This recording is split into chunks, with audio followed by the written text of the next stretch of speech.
I work in an office and used to work an overnight shift from midnight to 8 a.m. On my lunch breaks, I would often take a nap. I work on the 14th floor, but that late at night, there are very few people around, so I would go to the vacant second floor and catch a few Z's. It was completely silent down there, with the exception of the occasional outside street noise. Also, they turned the heat off during the winter, so it would be cold down there. I would use my coat as a blanket, perfect napping temperature. The lights down there were motion sensor and would turn on by themselves as you walked down the hallway. There was a long hallway that went around the building that was used as a waiting area for a conference room. This waiting area had comfortable chairs that made a perfect little bed if you pushed the two together.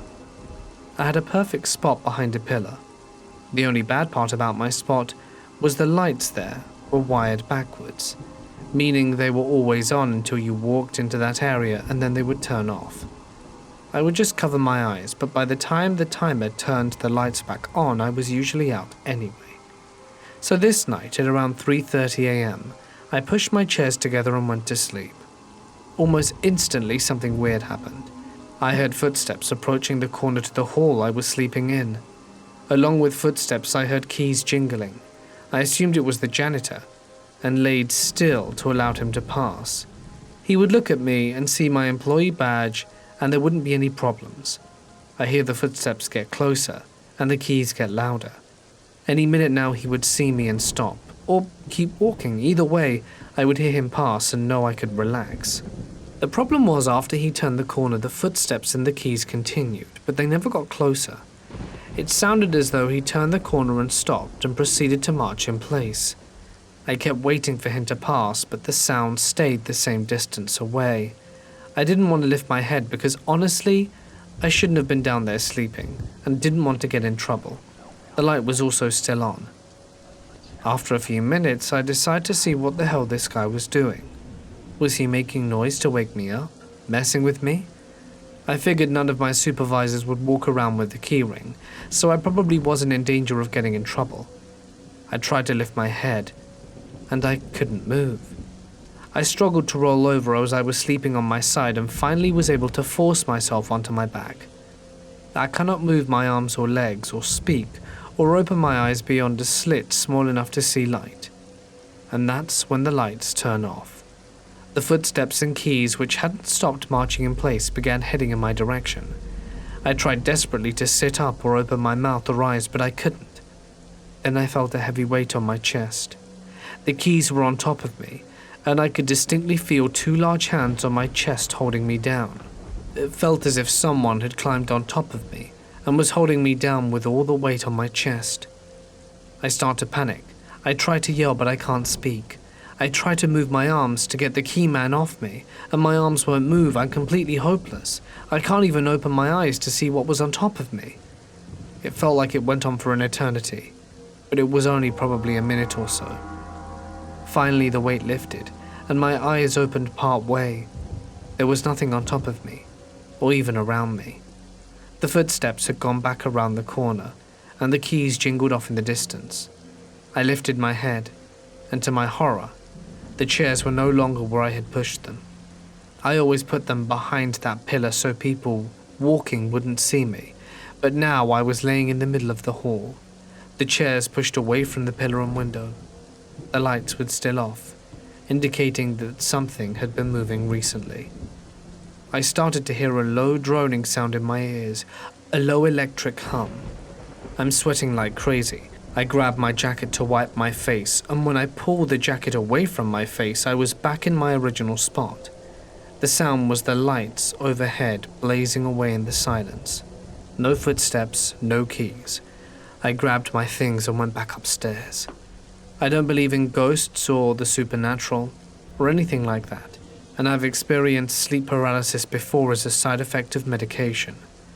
I'm pretty sure it was just a nightmare mixed with some form of sleep paralysis, but Jesus Christ, it felt so real and was horrifying.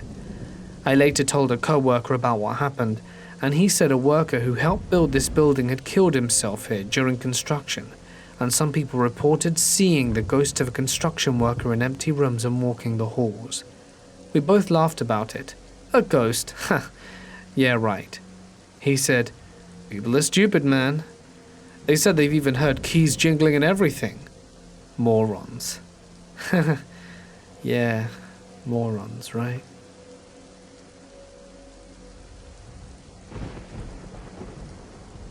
I used to work quite late at the University of South Florida, as I like to do my work when no one else is around.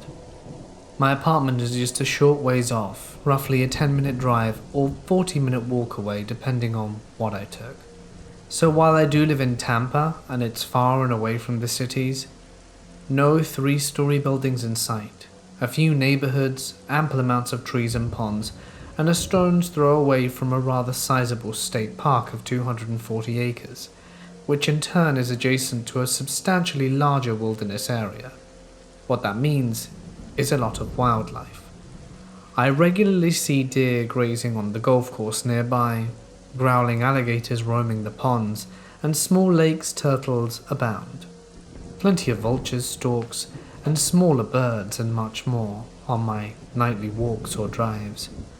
I've often seen and heard foxes, bobcats, coyotes, and even a black bear once. So as you can imagine, when I found out several cats and a small dog had gone missing, I naturally thought that if a predator was responsible, it would be one of the larger coyotes, bobcats, or maybe even a bear or gator. People, especially in gated communities, leave their pets out to roam about the day or night.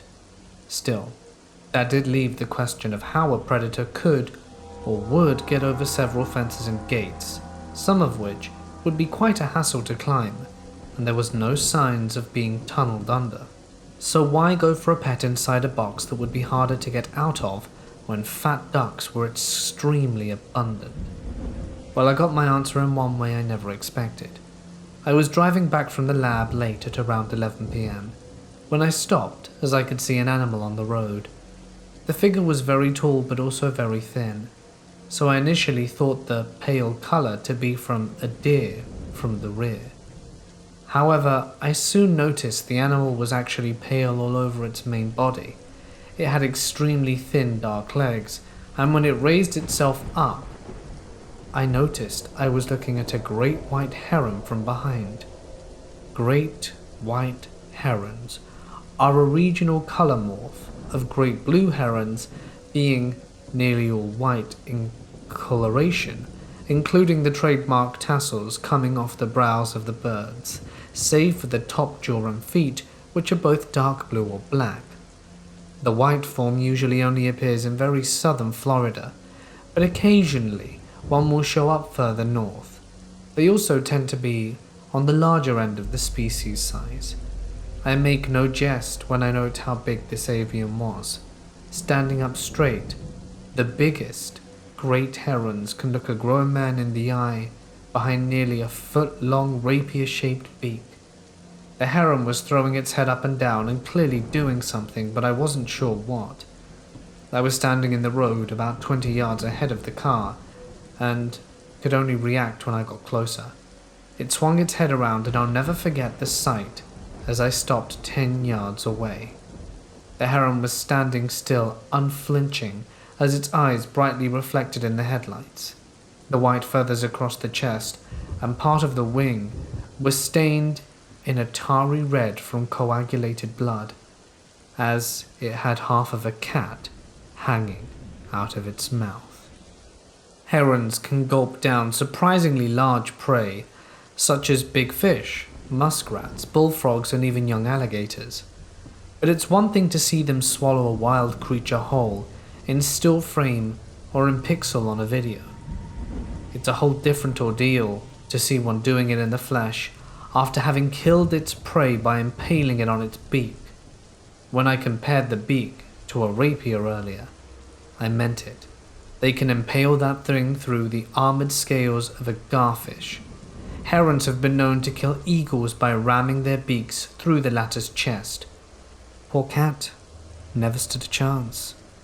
The heron didn't seem at all fazed by my arrival. Instead, it flicked the dead cat back and forth into position in its mouth before tilting its head up. You know that shot from Jurassic Park when the Tyrannosaurus swallows a goat? Same sort of visual at first, only with another disgusting detail. When the heron started swallowing, its thin neck bulged outwards to accommodate the food. It kept its eyes pointed straight at me as the big wad of slain feline slowly worked down its throat to the crop, sometimes a limb visibly impressing towards the outstretched skin. All the while the heron let out raspberry breaths while standing tall, still spattered in gore from pecking on the poor pet to death. And after it finally swallowed its prey, the heron paced closer to the side of the road. It actually got next to the car at one point and was close enough I could confirm its height to be about 5 feet or more, because the top of its back was level with my side mirror.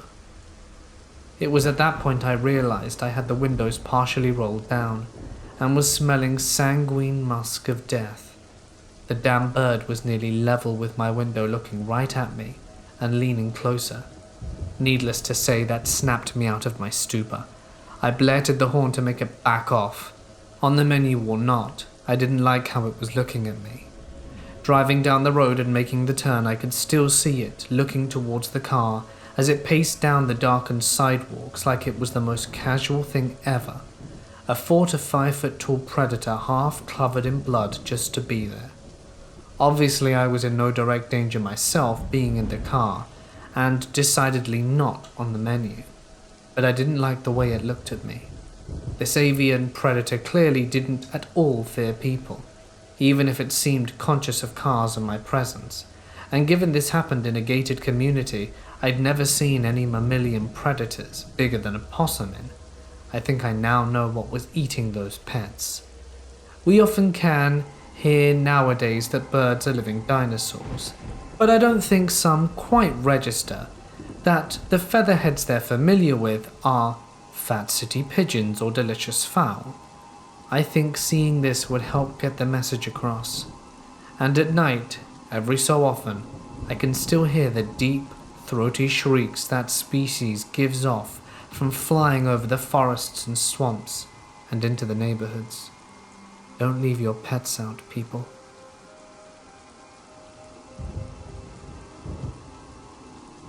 This story happened to my sister a few years ago.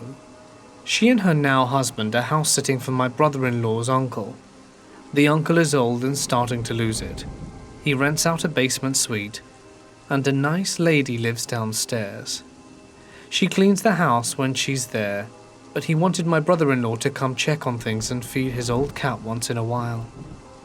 Okay, so first day they go to house sit, and they can get in, but can't find the cat to make sure it's okay. My sister has cats and know they like to hide when they're dying, so they are all worried and are looking everywhere for this cat, in all the rooms, under the beds and everything. Even check with the lady downstairs and she hasn't seen it. So my sister opens up the closet in the spare bedroom and is looking around stuff on the floor, moves a few of the things and sees a set of feet on the ground in the closet, with clothes blocking anything above the feet. The feet have nicely painted toenails and look human, but she assumes it was a doll or something. They look in a few more places, and all of a sudden the cat is in the middle of the living room just hanging out, so they lock the deadbolt and leave. My sister and her boyfriend go out for dinner and a movie, and she can't stop thinking about the feet and how real they looked. My sister had started dating her boyfriend fairly recently, and didn't want to seem crazy, so she didn't bring it up. But a few hours into the night, she decides she needs to tell him. He decides that it's probably a doll, but offers to go back and check anyway. When they arrive, my sister will only stay on the patio because she's scared, which makes him realize it must be something serious. They go to get in the door, but the deadbolt is now unlocked, and the handle is locked. He thinks there must be someone in there. At the door, there is a fireplace, so once he's in there, he grabs the sharp poker stick from the fireplace tools and starts to sneak towards the closet. He opens the closet and sees the same set of feet with painted toenails on the floor. He pokes it lightly with the fire stick, and the toes scrunch up. He proceeds to smack the foot as hard as he can with the sharp stick and yells, "Get out of here!" And out comes a lady in her mid-30s holding the cat and a can of Coke. Turns out she was friends with the basement tenant. When she became homeless, the friend let her stay until she found out she was addicted to crack and started leaving drugs around the house and had shady people coming into the house, so she got kicked out. Somehow she got a key to upstairs and had been staying there while the uncle was gone. Police were called and she was arrested. I was about 19 and still in college at the time. I've always had a hard time studying at my house, so I would usually go to a coffee shop in the evenings/late at night to study. Around that time I would go to the McDonald's near my house, grab a burger and study in one of the booths since it was closer and I didn't want to drive to the city. This day I was sitting in the booth closest to the bathroom when an older man walks by in his 70s on his way to the bathroom. He stops to look at me and tells me that he loves my hair. I thank him and go back to studying, but he was still standing there. He continues, "My mother used to have chestnut-colored hair like that. She was beautiful." I'm trying not to be rude, so I respond with something generic and go back to work. He then sits down at my table uninvited and begins talking to me about his daughter, who is likely about my age. He goes on and on about how he likes to visit her and play music for her. He pulls out his phone and tells me he's going to show me a video of her. While I'm not thrilled that he's sitting with me, he seemed harmless and maybe a little lonely, so I let him enjoy some company. He pulls up the video and shows it to me. To my horror, it's shaky footage of a girl that was likely in her 20s, laying in a hospital bed in what appeared to be a vegetative state with her mouth gaping wide open, while I assume he was talking and singing to her in the background. He then breaks it to me that she's in a coma. I don't even remember what I said exactly, but I think I expressed how sorry I was that she was in that condition, and tried to call my boyfriend who was meeting me there after work. It's about 11 p.m. now. The man is sitting at my table, oversharing details about his life with me while I am clearly weirded out and trying to ignore him. He then gets up, and I watch him walk out the front doors to a large white van. The man opens the side door, and from what I could tell, he had been living in the van. The glimpse I got from the inside showed me a lot of cluttered belongings, such as clothes, bedding, and boxes. He crawled in and I thought he was gone for good, and I go back to studying for my big math test. I hear the front doors open again and look up. It's him. He walks directly back to my table and hands me a business card. He tells me to vote for him for the president and that he's out campaigning, and eventually goes back out to his van and takes off. The card just had his name and "For President" written on it with a cheesy slogan. Needless to say, after that, and a few run-ins with a homeless man, I stopped studying at McDonald's. To the presidential candidate living out of his van, let's not meet. This is my story about my haunted doll, Claire. She's been featured in books, haunted objects, stories of ghosts on your shelves, a few paranormal podcasts, and the TV show Haunted Towns that aired on Destination America back in 2017. You can still catch reruns of the show on the Travel Channel every now and then. She was in the season finale featuring Madonna, Georgia. Here's my story. As an 8-year-old child, I was given an old porcelain doll by a very dear family friend, Miss Marion. She was constantly coming across things and giving them to me. This doll was the last thing she ever gave to me. I was never really into dolls at all growing up, but I took the doll and placed her in my room in a small child-sized rocking chair. The chair sat next to my closet and dresser, right beside my nightstand. The doll was very pretty. She was dressed in a peach and cream-colored dress with an apron and petticoats. She had little black Mary Jane shoes that, when removed, showed her delicately painted toenails. Her body was soft, Only her head, forearms, hands and legs from the knees down were porcelain. Her lips were pink, and her dark brown hair hung in slightly frizzed and now loose curls. Her eyes were brown, her cheeks were rosy peach color, all like mine. Miss Marian made a point of saying the doll reminded her of me, which is why she gave it to me. From the moment the doll, who I named Claire, came into my house, things began to happen.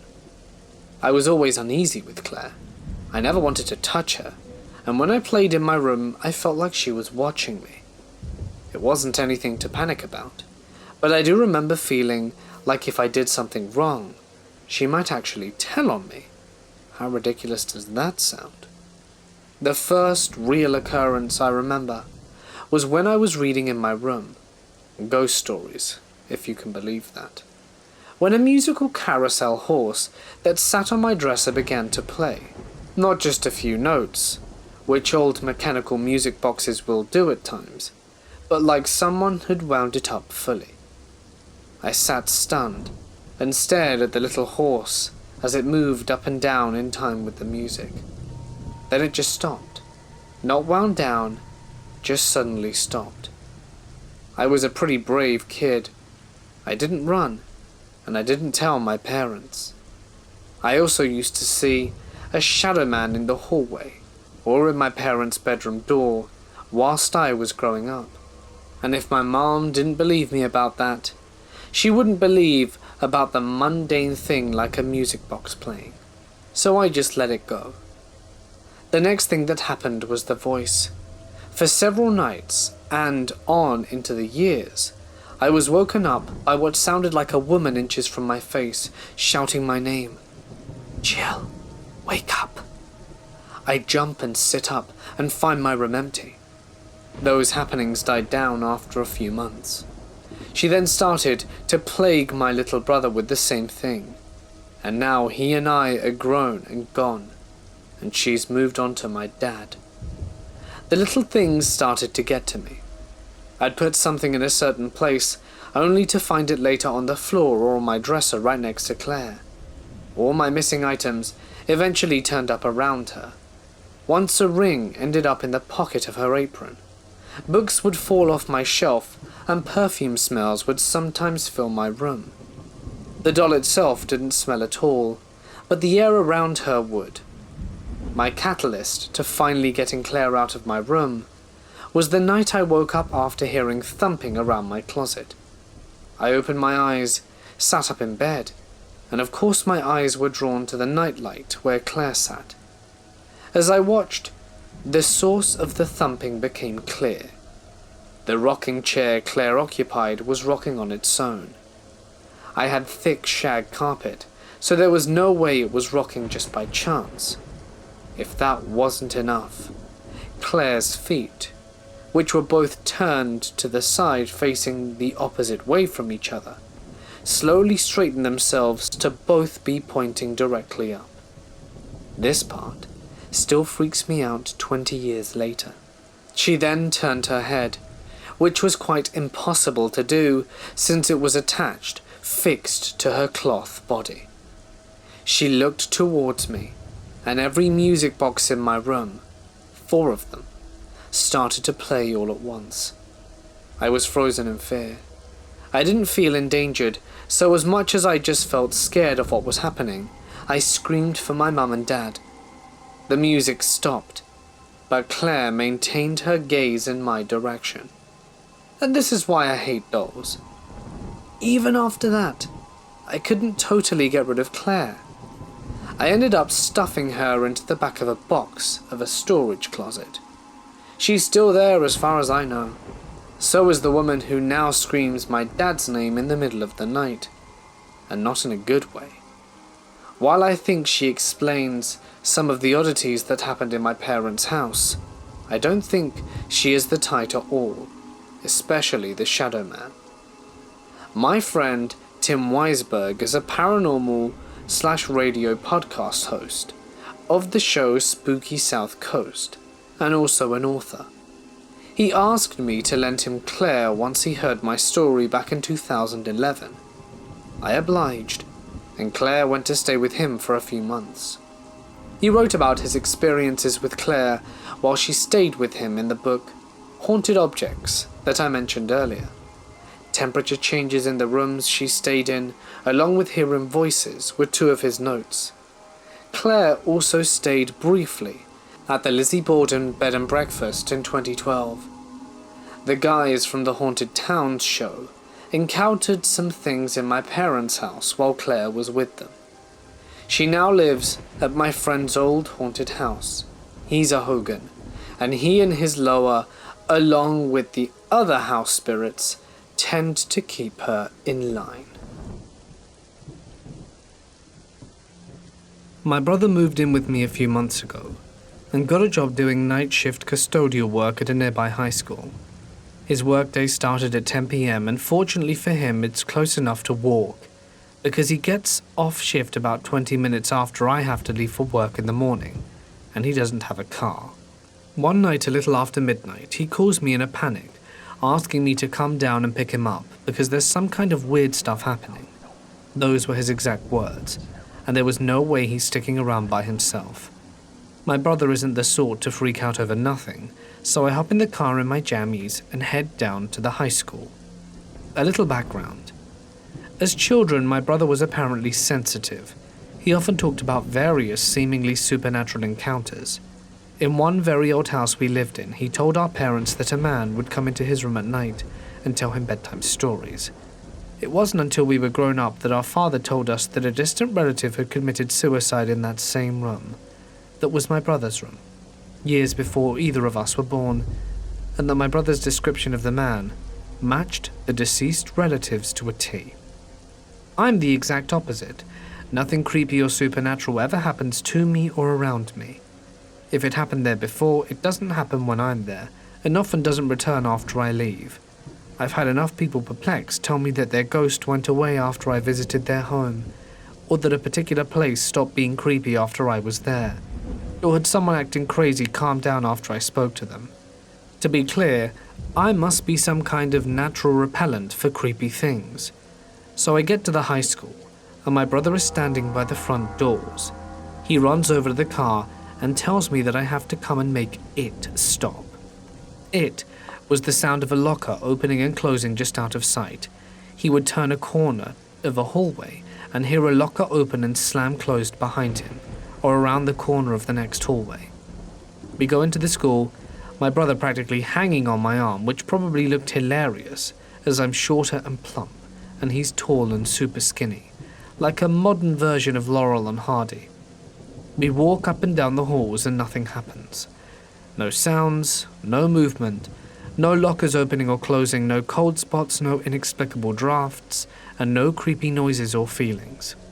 We walk down the last hallway, at which point it's getting on for 1 a.m, and I'm tired and just want to go back home. There's one locker standing ajar. As we approach it, my brother reaches out to close it, pulls his hand back and says, "You do it." I close the locker and nothing happens. Finally, my brother says I can go, as long as I promise to come back the next night if there are any more problems. A week later, he comes home and hands me a thank you note with a $50 Amazon gift card from the head of the custodial department for services rendered. Easiest $50 I ever made. I was 16 and working in a locally owned fast food restaurant.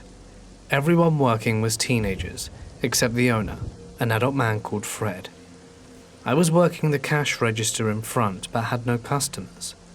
My co-worker, a fellow teenaged girl, came running up to me, insanely flustered, grabbed my arm, and began dragging me to the drive-thru, whispering on the way that I needed to look out the window. The whole thing happened so fast I didn't even question her, I just did it. There was a grimy little old man idling at the window. His pants were undone and he was exposed.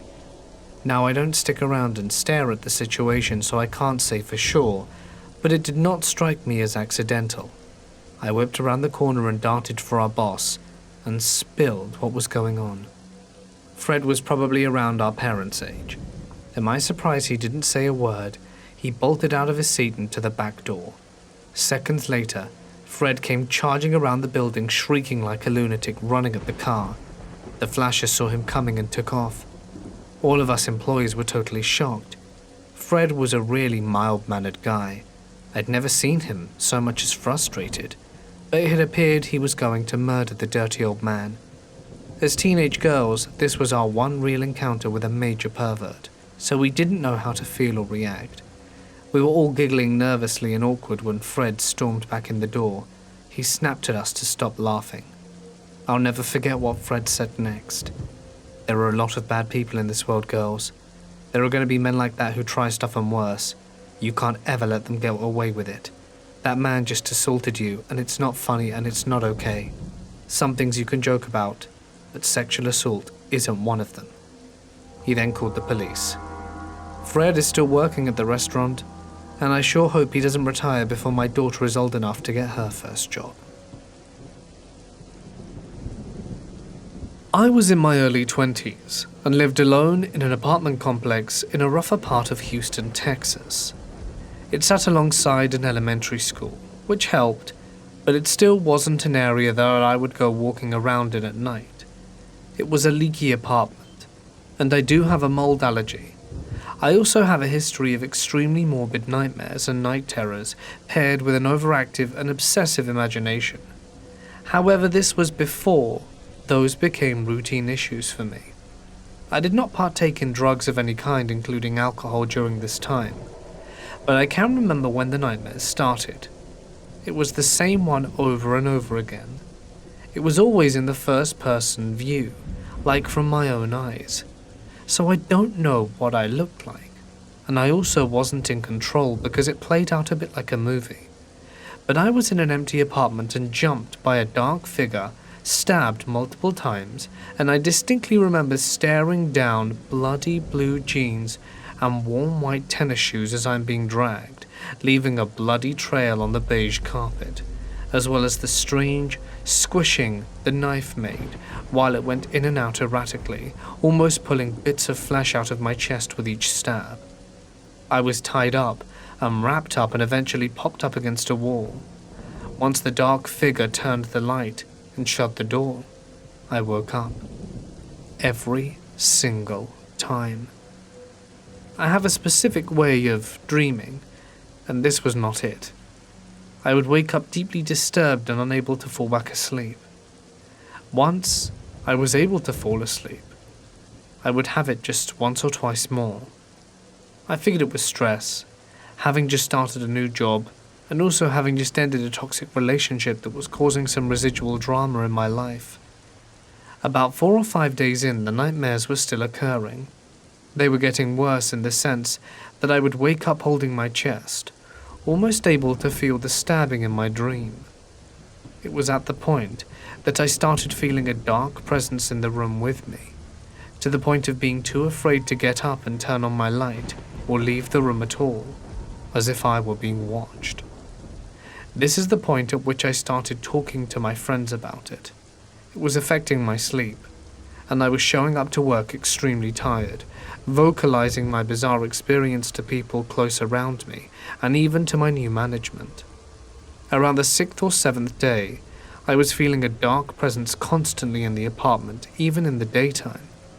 I also moved into the living room and had started sleeping on my futon since I had started waking up from those nightmares and seeing a dark form against my bedroom wall, about 6 feet tall with no features, just a black mass. And hearing a masculine, "Get me out," repeatedly somewhere in between sleep and waking. It was also by this time that there was a smell growing in my apartment. It was faint and hard to describe, like a pile of rotting fish mixed in with dog crap and the nasty sweetness of old fruit, but faint. I thought it was mold or the common sewer problems in the area, or perhaps a bad tenant. Samson was a kitten at the time, and would often appear spooked, all puffed up, hissing and running out of the bedroom. I thought it was normal kitten behavior, like he was practicing his little lion skills. I didn't think it was strange how he would sleep against my chin under the covers with me. This still may have been the case, but the behavior was unusual. The people close around me encouraged me to seek professional help at this point. I wasn't sleeping and experiencing fluctuations in my mood and performance. I was also feeling depressed. I would jokingly call what I was going through as a morbid quarter-life crisis before finally agreeing to talk to a professional about it. The first and only place I went was to my general doctor.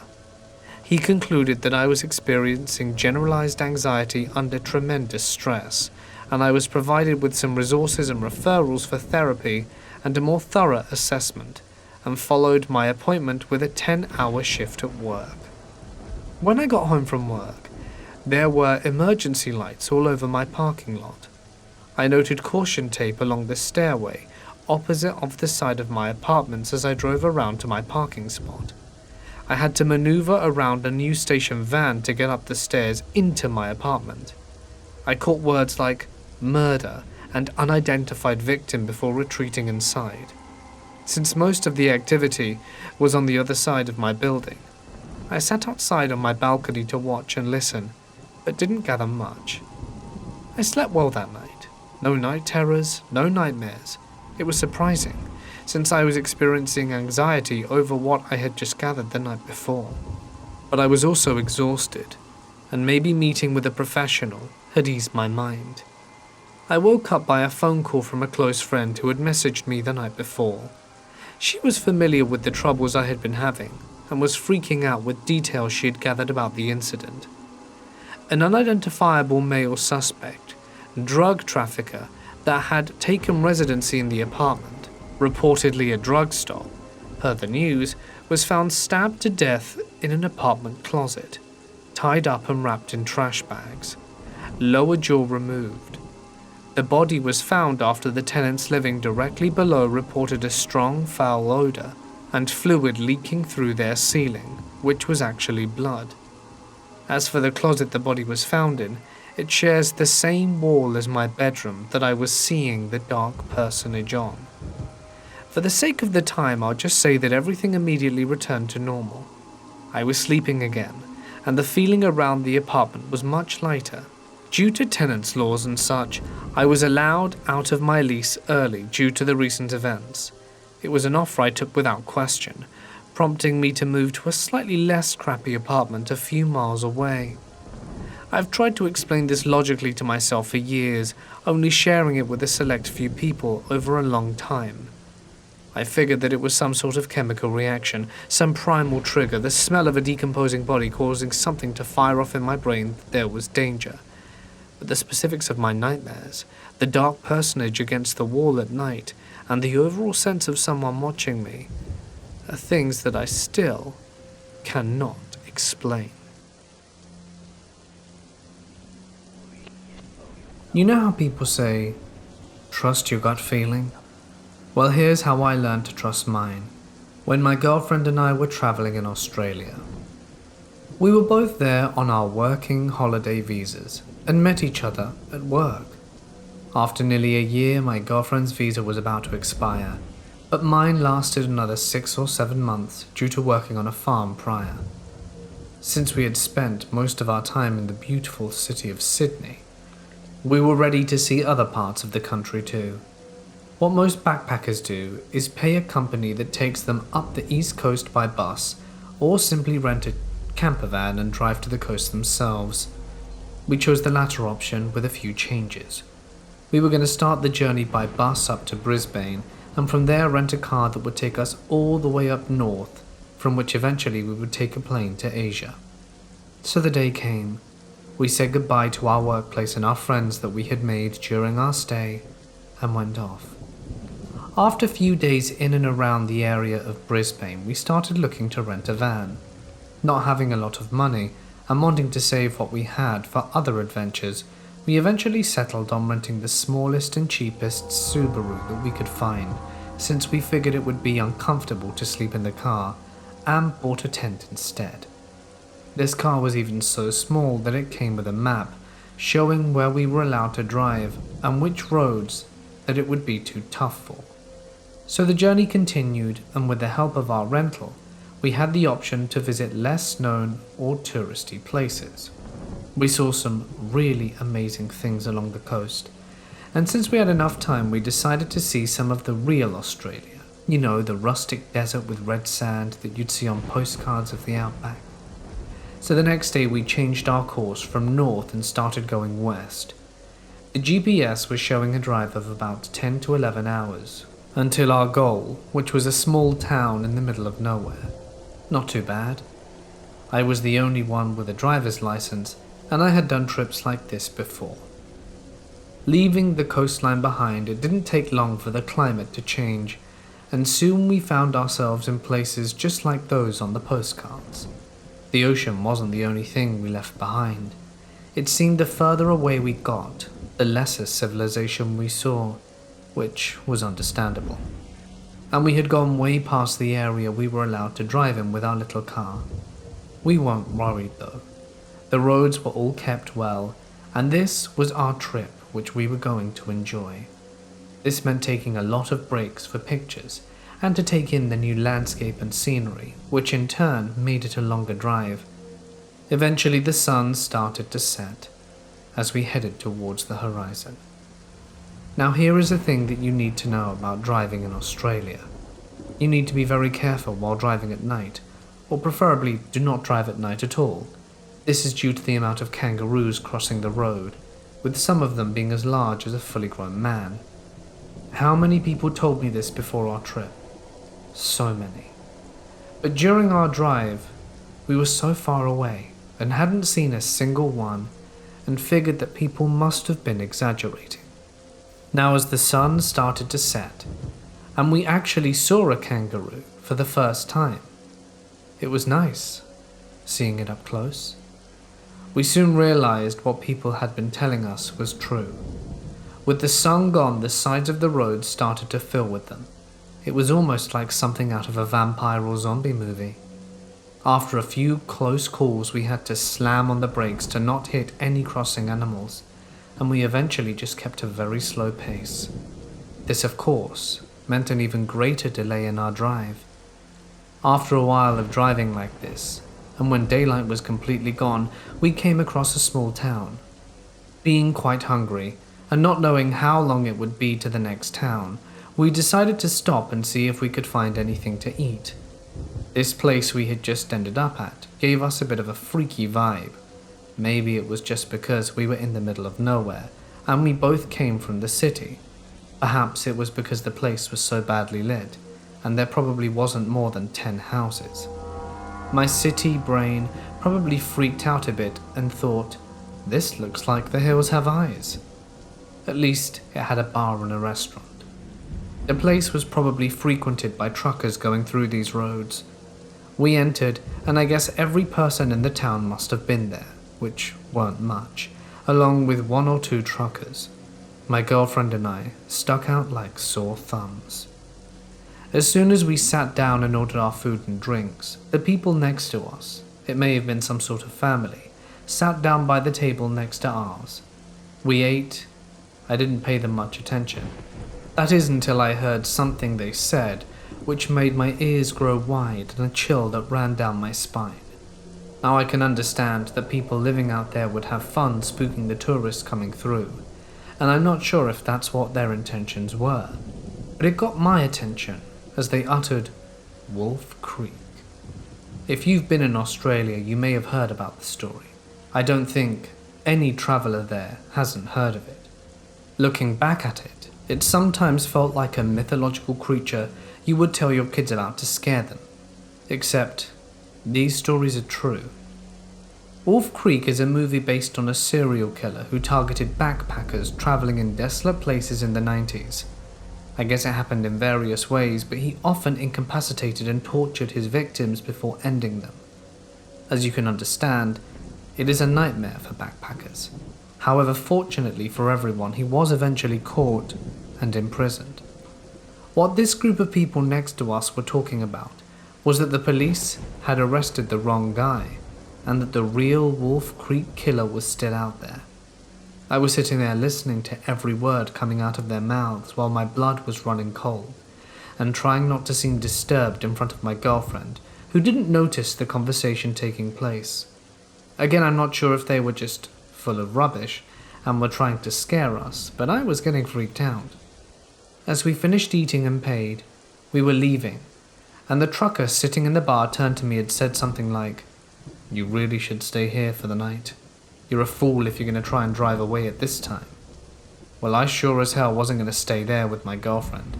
I turned the door handle and walked out.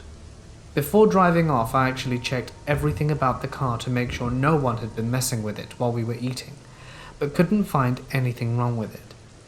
As soon as we left the town, however, I started to understand what the trucker had been saying. If it was bad before, it was worse now. Kangaroos were running everywhere.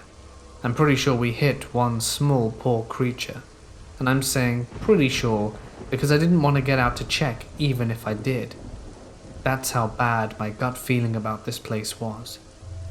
It made us eventually have to drive even slower than before, and we were now pushing 30 kilometers an hour, a grueling and excruciatingly slow pace. This was absurd. At this speed we would have to drive all night just to get to the next town. When I looked back in the rearview mirror, I started to get an even more uneasy feeling. Bright headlights coming up behind us fast. At the time we had been driving for about half hour out of town, and I couldn't see any trace of anyone, just us and another car out of nowhere. And I do mean nowhere, except for our lights and the lights following. It was pitch black. You might think I was too chicken to consider our circumstances. I bet you would too. You couldn't see anything except the part of the road that was illuminated. As the car came closer and closer, I got tenderer and tenderer until it was right behind us, lighting up our whole car. Then it just passed us. It was a massive pickup with a metal bumper guard in front of it. You could see how this guy could keep his speed. He had no respect for wildlife. As we took advantage of the moment and picked up our own speed to follow the car, we could see the unlucky kangaroos flying off his bumper guard. Well, that was all the excitement we had for the night.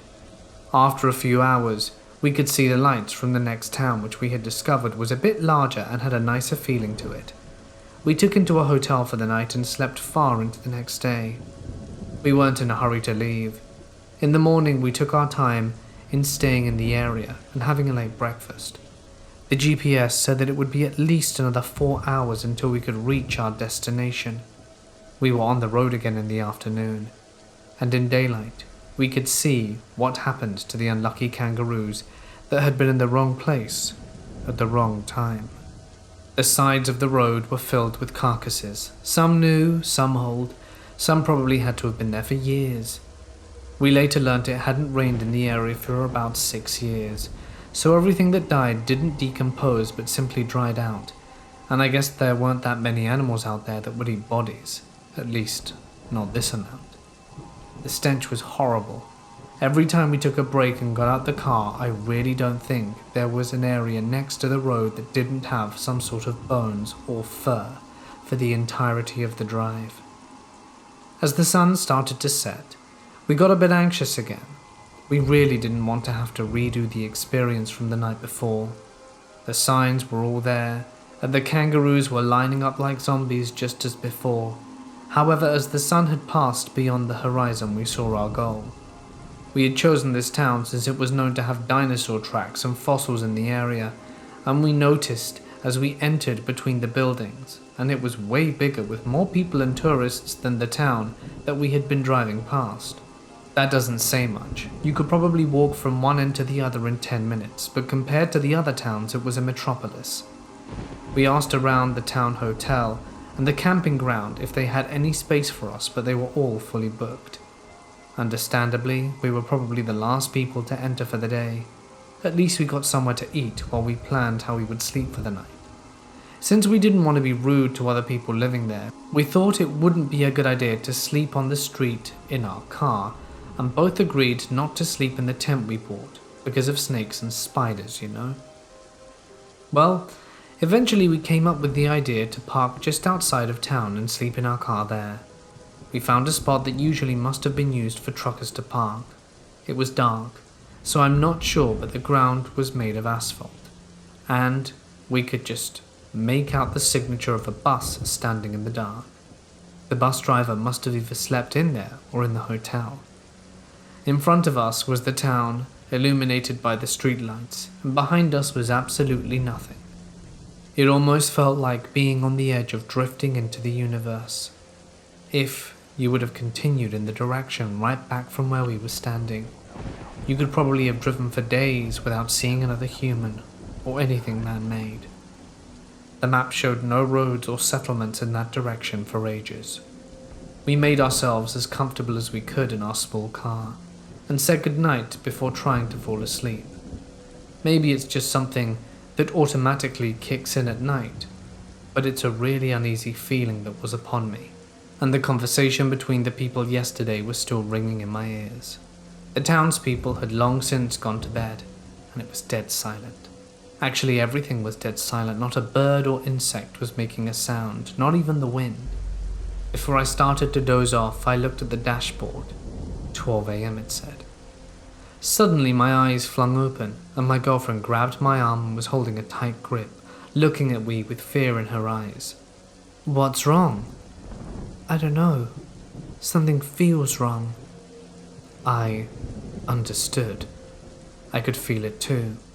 The bad gut feeling was turned up beyond maximum. The clock on the dashboard showed 2 a.m. I looked around through the car window. It was difficult to see anything since we had fogged up the glass with our breath. The bus, however, was no longer in its place. It was now just us. We were all alone. Suddenly a loud bang sounded from right behind the car. It was the sound of metal to metal, and I could feel my heart beat so hard and could even feel the pressure all the way down to my toes. "Go," my girlfriend screamed, and I couldn't agree more. I stuck the keys in the ignition and started the engine as quickly as I could. It's lucky we had rented an automatic car, because I'm sure I would have panic stalled in another one. All the birds were screaming and shouting as loudly as they could from the bushes and trees around us. They all knew that something dangerous was about. Dust and gravel were flying around the tires as we sped out of the rest stop. I didn't really know where we were going, but I just knew that I wanted to get the hell out of that place. We reached the town center. In the square, we looked around to see if anyone was following us, and noticed several other cars and trucks being parked around us with people sleeping in them. This gave us some assurance that our hearts could slow down a bit. After a while sitting there, going through what happened, I guess my girlfriend fell asleep. Or maybe, like me, she just appeared to be. I kept at least one eye open until it started to get light out about 3 hours later. When we both awoke again, the sun was already far in the sky, and people were out and about on the streets. As I was about to open the door, I noticed a large greasy handprint on the driver's side window. I'm not sure if it was there when I eventually closed my eyes a few hours earlier, or if it had been planted there afterwards. As I looked at the dashboard again to see what time it was, something else caught my attention. The indicator showing which doors were open, and it showed that the door behind me wasn't closed. I looked behind it, and sure enough, when I stepped out to check, I noticed that it wasn't. I'm not sure if it was us who didn't manage to close it completely the previous night, but what I do know is that we had slept with the doors locked. But if one door had been open, that means anyone could have gotten in. Yet again, I don't know if someone was just playing a prank on us, or if it was something more sinister. When we talked about it later, my girlfriend had been thinking it had something to do with aliens. She had quite a phobia of them, and there have been several strange sightings in the outback of Australia. However, my thoughts regarding the night's events made me remember the conversation about Wolf Creek Killer again, and how they said he was never caught. What scared me the most about this incident wasn't the loud banging behind us or the handprint on the window, or even that the door had stayed open. What scared me the most was that both of us, me and my girlfriend, felt that unexplainable feeling of terror that made us wake up in the night. It's that feeling that is now convincing me it wasn't just someone playing a prank, but actually someone wanting to harm us. After we had woken up in that morning, we had our breakfast and everything felt great again, and the gut feeling that I had been having for the last 2 days was gone. The rest of our trip went great, and without any more scary incidences. However, it did teach me one thing: to always listen to my gut.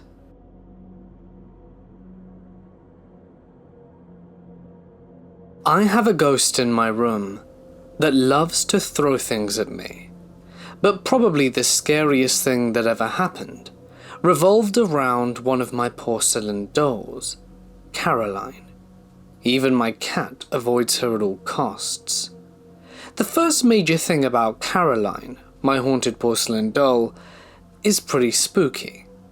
It seems like whenever I touch her, any part of her, I get sick or hurt within the next week. That's why I put a little sign by her feet that says "Do not touch" in red capital letters. I think the scariest thing that's happened revolving around her was I saw her move one of her eyes. I don't remember all of everything, but I remember I was sitting on the floor doing homework, and I got up to use the bathroom. Right as I did, I saw her left eye blink, then change direction to look directly at me. Needless to say, I hightailed it out of that room. I used to work at a homeless shelter on night shift. I saw a lot of odd things happen during those years, but by far the strangest thing was the night I thought I was witnessing the beginning of the zombie apocalypse. Ned, a 35-year-old alcoholic, got up to have a smoke. I let him out in the courtyard and went to do some chores. This was at about midnight, so about 10 minutes later, I go look outside and Ned is gone. This isn't weird because, as noted, Ned is an alcoholic, and it was still bar time. I sit at my desk and start doing paperwork when I hear a rustling outside. I look up, and that's when I see Ned in the window with blood all over his face. I open the door and ask him what happened. That's when he growled at me and ran forwards with his arms outstretched. So I slammed the door and back away. He fumbles with the knob and growls some more, and another guy at the shelter comes by the office and sees this and backs away. Ned then stopped trying to get in and began running around the yard growling and began climbing a fence. I called 911 as I had no idea what was going on. The dispatcher is so confused by my description that she says she will send police to talk to me. The cops show up, and Ned runs at them, growling and snarling, hurling himself over the fence to do this. One cop pulls out his gun while the other pulls a taser. Neither fire. I'm watching from the window with the other client. Ned's blood is all over the window with spit and mucus. The cops are yelling at Ned, who all of a sudden gets up, walks towards my door, grabs a cigarette butt, and lights up. The cops approach him with their weapons still out. He looks at them and smiles and says, "Didn't do it, man." Turns out Ned had a seizure disorder that causes him to run around rather than fall over and shake. But to me, the dude went full-on zombie. I was about 12 when I woke up and saw this 7-year-oldish kid kind of squatting in my closet. He was super pale and had dark hair, but his eyes were bright, not glowing or anything, but just brighter than the rest of his face. And they stood out. It freaked me out, so I called my mum and hid under the covers until she got there. When I looked, he was gone. Fast forward a few nights, I wake up and he's there again. Same spot, just sitting there staring. He never moved, he just stared. I didn't want to call my mum again, so I just shut my eyes and went back to sleep. After it happened one more time, I got fed up and decided to close my closet. Well, that night I woke up and it opened. This was a stiff, sliding door that you really had to yank to get open, so there's no way it just slipped open. It was probably about 2 to 3 inches open, and all I could see was one of his eyes staring back at me. I told my mom, but she didn't believe me, so I just stopped opening my eyes when I woke up at night. Luckily, we moved out not too long after, but an unrelated incident also happened around the same time. I got pretty mild sleep paralysis. I couldn't move, but it only lasted a few seconds, maybe 10, and I didn't have the sitting on your chest kind of thing that others have reported. However, I do remember seeing a weird shadow in the corner of my room and it scared me. Once I was able to move, I pointed my flashlight at it, but it was gone. Woke up again that night because my side hurt, but I didn't really think anything of it. I wake up in the morning and there's a handprint-sized bruise across the side of my ribs. I still can't explain it away, and it helped convince my mum that there really was some kind of weird stuff going on. I don't know if I believe in ghosts or any of that, but I cannot find a logical explanation for this. I live in an old Victorian house in the UK. It's me, my mum, my dad and my sister. Now, my dad and sister aren't very much a fan of yard sales, but we certainly are. Here in the UK they're called boot fairs or car boot sales, depending on where you live. Maybe elsewhere they're called something else. Point being, it's a big yard sale, but you do it in a field and not your yard. Now that that's out the way, my mum is a collector of antiques, all kinds of random stuff, which my dad begrudgingly lets her have and put around the house. What she doesn't put in the house gets left in the garage. Now, on one occasion, we were at a garage sale, and she eyes a porcelain doll. In my mind, it was a hideous thing, but my mother saw it and said that it reminded her of one that she owned as a child and would very much like to purchase it. I think she got it for something like 10p, or 9 cents in America. So that was ridiculously cheap. The woman seemed very happy to get rid of it, and my mother was very happy to have obtained it. She packed it in the car, and we got home. We didn't even take it out until the next day. We put it in the garage because my mother wasn't exactly sure what to do with it, and there it stayed. One thing to mention is that our garage is very secure. It only has one entrance through a side door behind our house, which no one else can access, as our property is very secure. Not only that, we are also very meticulous about organization. The garage is extremely well organized. Everything has its proper place.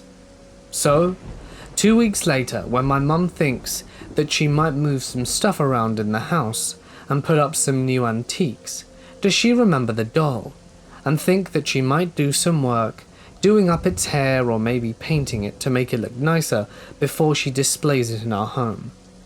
She goes into the garage, and that's when she shouts. I hear her screaming for my sister and me to come down straight away, as my father was at work. We go down, and the garage has been absolutely destroyed. Everything is on the floor. There are antiques that have been shattered, vases, paintings that were hanging up that are now on the ground. Some of them look like they've been stepped through. It was absolute carnage. I wish I'd have taken a picture. Anyway, the only thing that seemed to remain untouched was a locked chest of drawers in one of the corners, and the doll sitting on top of it.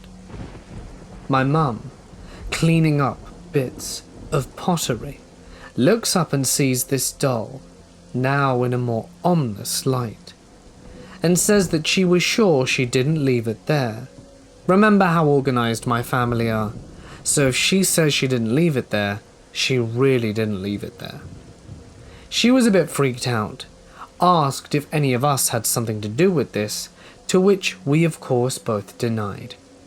Not to mention the fact that she was the sole bearer of the key, between her and Dad, as they kept it locked away in their room in the safe.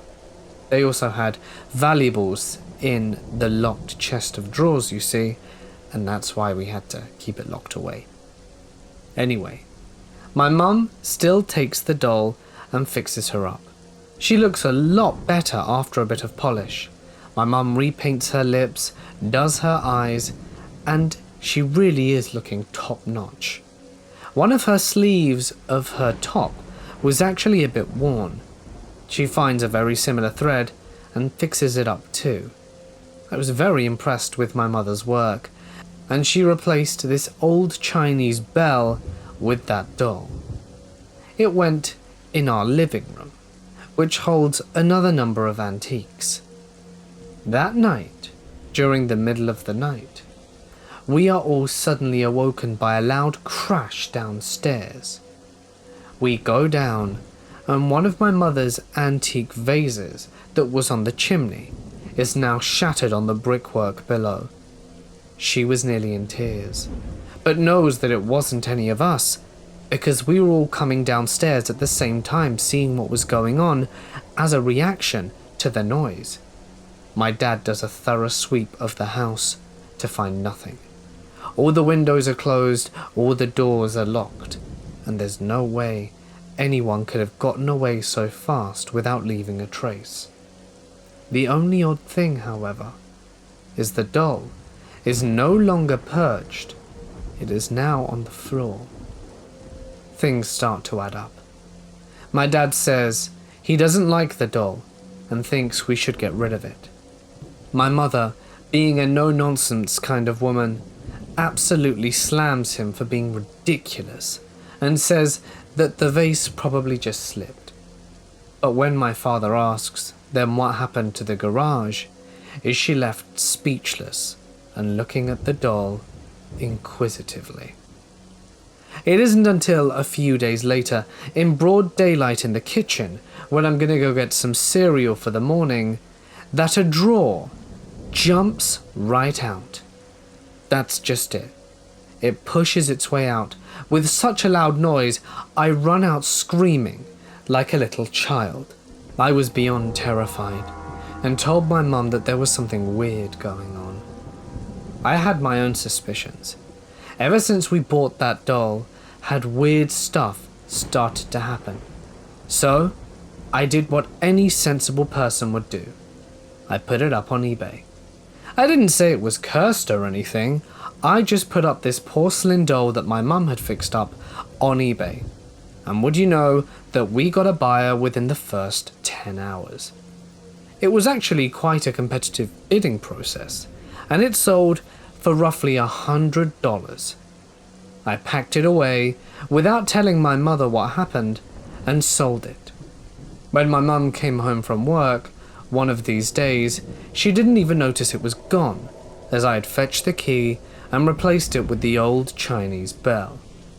It's only after about a week, I think, did she ask who had moved the doll, or Shirley, as she affectionately called it. I said that it broke, and so I put it in the bin last week, and that, well, it was gone now. It had been taken away by the binman.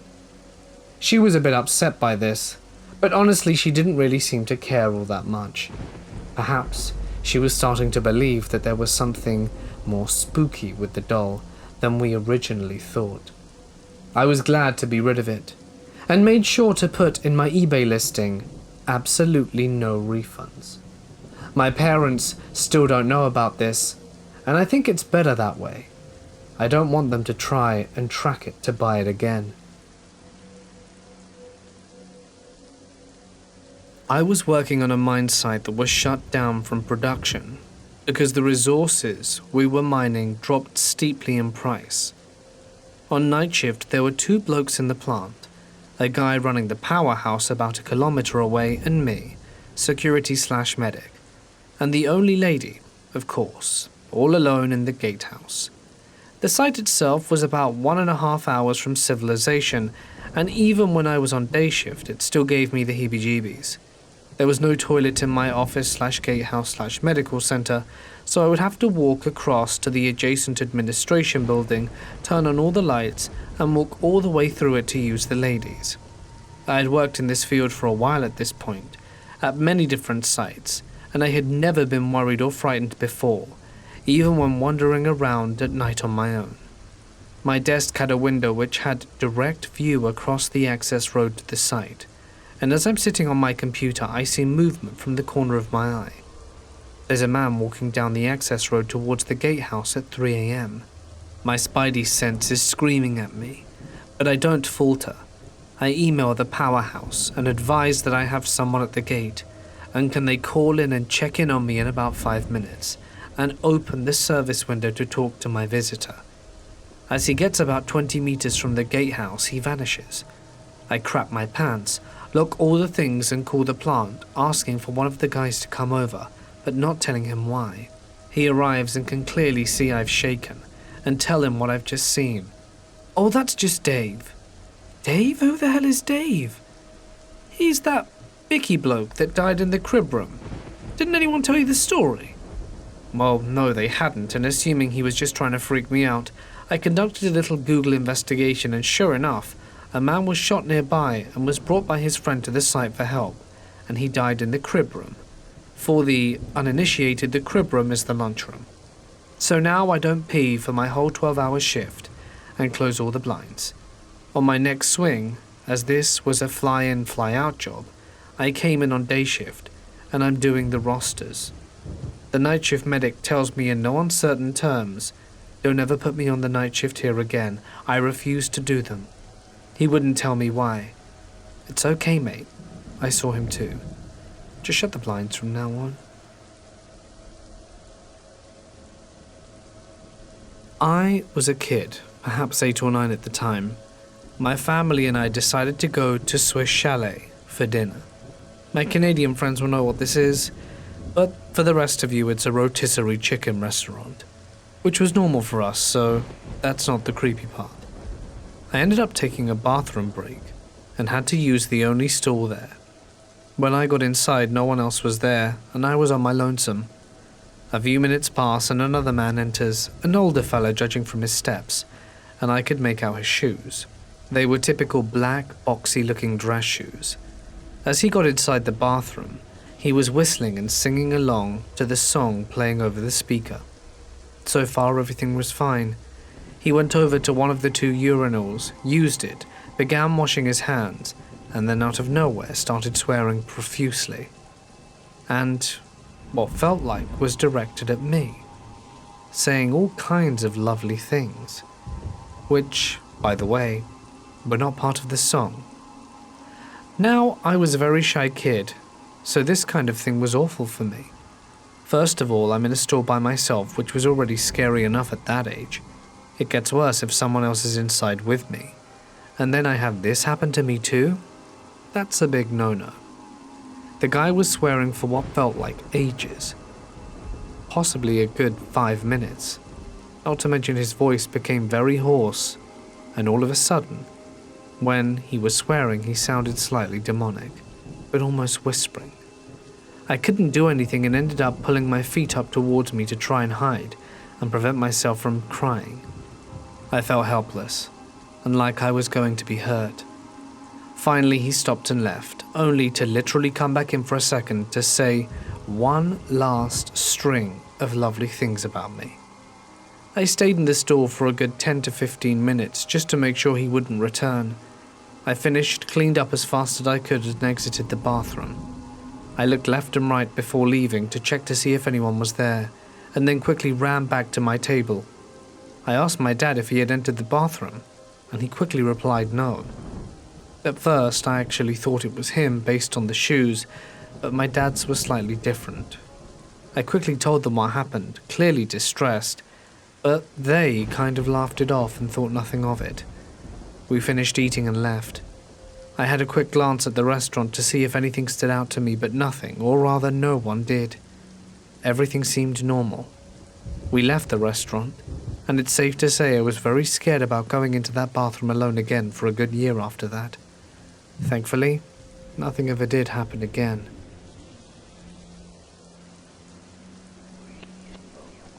This happened a few years ago when I was bartending in college. I was coming home down a stretch of divided highway at 3 a.m. when I noticed a car heading towards me in the wrong lane. I doubted myself at first and thought the car was on the other side of the highway. But sure enough, a white Ford sedan passed me at a really high speed, at least 90. It's worth noting for later that I was also driving a white Ford sedan. I was used to drunk drivers/idiots in the middle of the night, so I pulled to the side of the road to let him pass.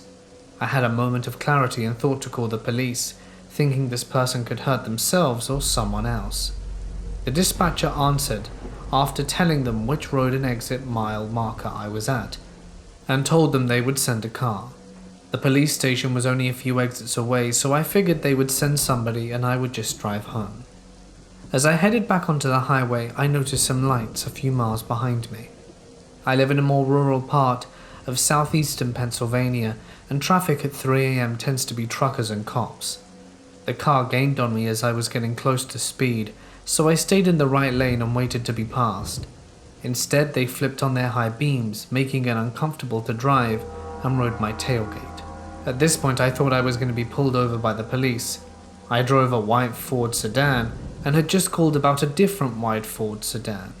So I grabbed my registration from my glove box, when suddenly the car behind me audibly slammed on the brakes and stopped in the middle of the highway. They must have shut off their car because the lights went out, and I saw what looked to be the same Ford sedan from earlier. Still, I thought it may have been a police car, as they had a roof rack, and it could have looked like I had reached for my gun in my glove box or something. I panicked and called 911 for a second time and asked the dispatcher if they had sent a cruiser to investigate. The dispatcher was a little curt with me and assured me that they had sent someone. "Sir, we've sent a trooper out to find the car." "Okay, I only asked because someone is following me and acting super weird. It could be a cop, and I think I freaked them out by getting my registration." "Are you getting pulled over?" "No, they didn't turn on their lights." "Let me try to get the trooper we sent out." As she was talking again, the car sped up towards me and stopped inches from my bumper. Again, their high beams were on me again and they slammed their brakes. I told the dispatcher, "I'm pretty sure it's not the police behind me." The car sped to my bumper again and turned their high beams on, this time laying on the horn. Hearing this, the dispatcher asked me what was happening. "What's going on? Did you honk me?" "No, that's the car behind me again." "I don't think it's a cop." "I'll try to get the trooper again, but I don't think that is him behind you." For some reason, this is what shook me. Before that, I was thinking I was getting pulled over and maybe a ticket. Up until then, I was going at the speed limit and trying to avoid getting pulled over. I told the dispatcher, "I don't care if I'm getting pulled over. I'm speeding, and if they put their lights on, then I'll pull over." I started to accelerate and the person behind me kept up with me. The speed limit was 55, and they kept on my bumper the entire time, but this time they were swerving. I tried to signal for an exit and bail out, and they followed. At the next exit, I took the off-ramp and continued onto the on-ramp, and the car behind me followed the whole time. I thought I was about to go to Wawa, a convenience store / gas station that's pretty much the only populated place in southeastern Pennsylvania at 3 a.m. But the dispatcher thought it would be unsafe. She was calm and talking to another person, trying to send the police to me. The other person, maybe a supervisor, asked if I could drive to the police station. Realizing that I was one exit away, I told her I was going there, and said that she would have the troopers meet me outside. As I pulled off the exit, the car followed me. I blew a few red lights trying to get to the police station, and the car tried to pull into the other lane to pass me or pull up alongside me. Once the police station was in view, I put on my turn signal and the car slammed on its brakes again, turned off their lights and turned into the parking lot. The story kind of ends anticlimactically, as I pulled into the police station and met the troopers. 2 of them went out to find the car and I stayed with the 3rd. I thanked the dispatcher and her supervisor, and the straight trooper escorted me home after taking a statement from me. I was never called to follow or testify, so I can only assume the person didn't get caught. I was 6 years old when my family of 6 moved into the Brown House. As kids, we always named our houses by color or location. It was easier because we moved a lot. The house seemed perfect at first. All 4 of us kids had our own rooms. We lived near friends and were walking distance to school. My older sister had a room that had a specific spot where the ceiling came down at a weird angle and had a small crack in it. We'll go into detail. My room was at the end of the hall and was huge. 2 sides of the room had crawl space cupboards big enough for some extra storage and for me and my younger brother to play in. However, it had a closet as well. In that closet, on one of the walls was a crayon scribbled drawing of a monster. That's what we thought anyway. The whole house had somewhat of an eerie vibe, but not so much you'd notice it all the time. One day my brother and I were playing hide and seek in my room, and he ended up having a seizure in the closet with the monster. His first one, and to this day I believe that he only had them at this house. Sometime later my brother and I snuck into my older sister's room. She had a computer, and we wanted to play Oregon Trail. Yes, black screen, great animation, that's how old I am. And we got a weird feeling, and both of us looked at the crack in her wall. We decided somehow that there were people living in the crack in the wall, and that we should write notes to them and push them through the wall. Weird, right? A 5- and 6-year-old scribbling on paper and thinking people live in the wall. But we kept this up the entire time we lived there. One time my brothers and I were playing in the crawlspace cupboard thing, playing with our new imaginary friends, and once we came out of there, our hands, and only our hands, were covered in a blue ink-like substance. So these friends we dubbed the Blue People. But now on to the spooks.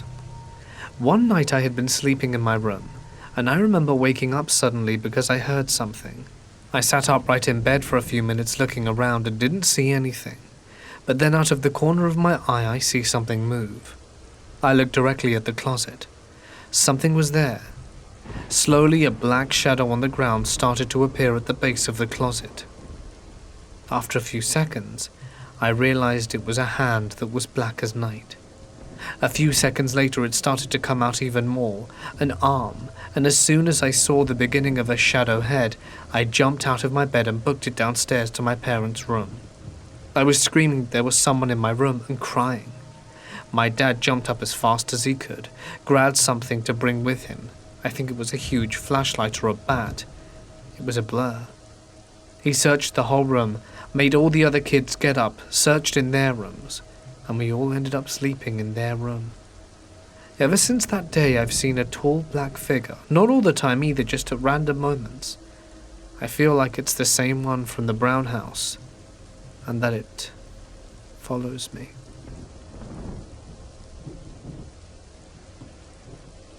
When I was really young, I was really into strawberry shortcake. This was when I was about 5 or 6. It so happened that she had a younger sister named Apple Blossom, or something like that. Well, I had an Apple Blossom doll that spoke when you squeezed her. She had a button in her hand as well, I think, but I don't remember that much. Point being, I shared a room with my 3 older sisters, and above our bed we had a hammock made out of a curtain for our stuffed animals. I was playing on the bed with Apple Blossom all by myself in the room, and I remember making her speak with all the buttons. And then she said this: "Praise Satan, you're going to hell," in this really deep and creepy voice. Now I knew damn well that that was not one of her sayings, nor was it a normal thing to happen. So I threw the doll off the bed and ran and started crying. Of course, no one believes me. To this day I stick to that story. My oldest sister has the doll in her apartment, and I still find it incredibly eerie.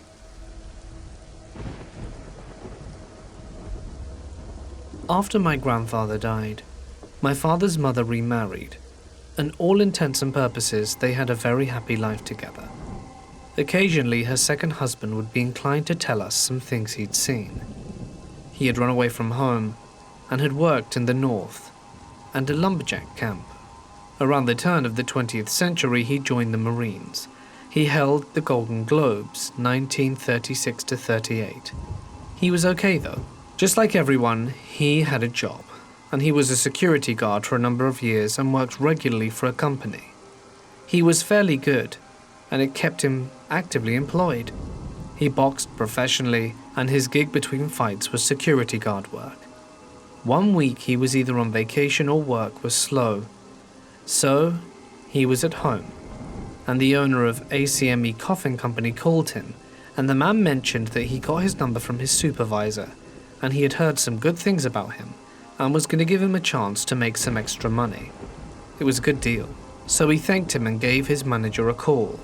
"Yes, I know the man I spoke up for you. You're off this week, and you're going to get paid in cash, so go ahead and make some money." Great. He called the man back and said okay, that he would work this week. The guy told him what time he needed to be there, and they agreed on a price, and he was there the next night or two. He was working the night shift. All he had to do was make his rounds. He's working his night. It's going fairly smoothly, as he's at his desk filling out his paperwork when all of a sudden he hears some racket in the warehouse and goes out and he investigates, shining his light. But there's nothing, just racket. He walks away and coughs it up to being really tired, as his normal shifts are daytime, and he goes back to the office behind his desk and does more paperwork. Then there's a bigger commotion, so he heads back out to the warehouse and starts making his rounds. He goes down the rows of coffins and he sees a lid start moving by itself. But there's nothing there. No animals, nothing. The lid is just moving. It moves off the coffin and then it moves back. He gets antsy. When he did the second time, it was normal for his rounds, so he stays out there and is just looking at the coffins, and he notices it a few more times. When he goes back into the office, he calls the man and lets him know he's grateful for the opportunity for work, but that after this shift he will not return.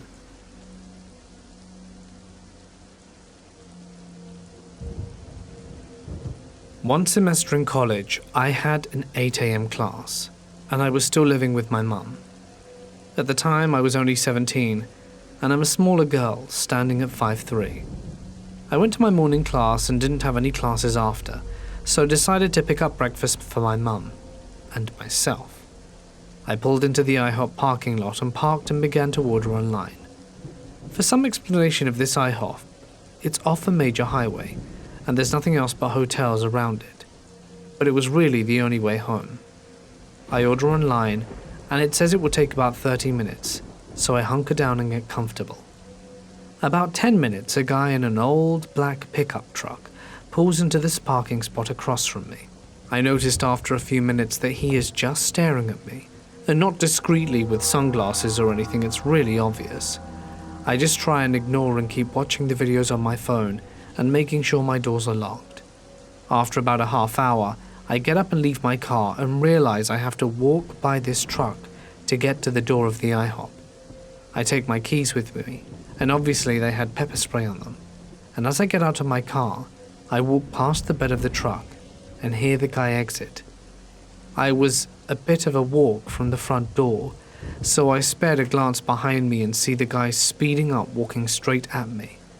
I freak out because no other people are in the parking lot, and you can't see the door from where we were, so I start running to the door of the IHOP and he runs right behind me. But thankfully, I made it to the door just before he reached me.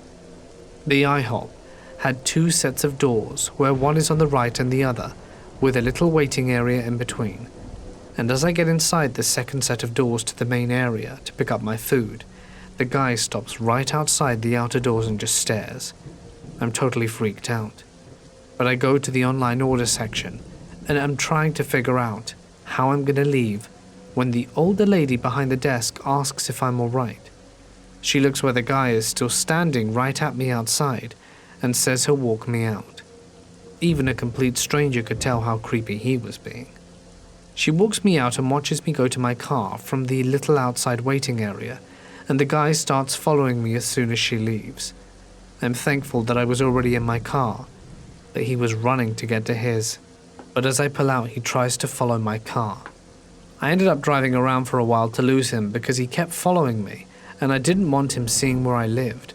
I have a very conspicuous car, so I was quite worried about it, because it would take me about 10 minutes of driving on the interstate to lose him. The worst part was my breakfast was cold by the time I got to eat it. This happened around 7 to 8 years ago.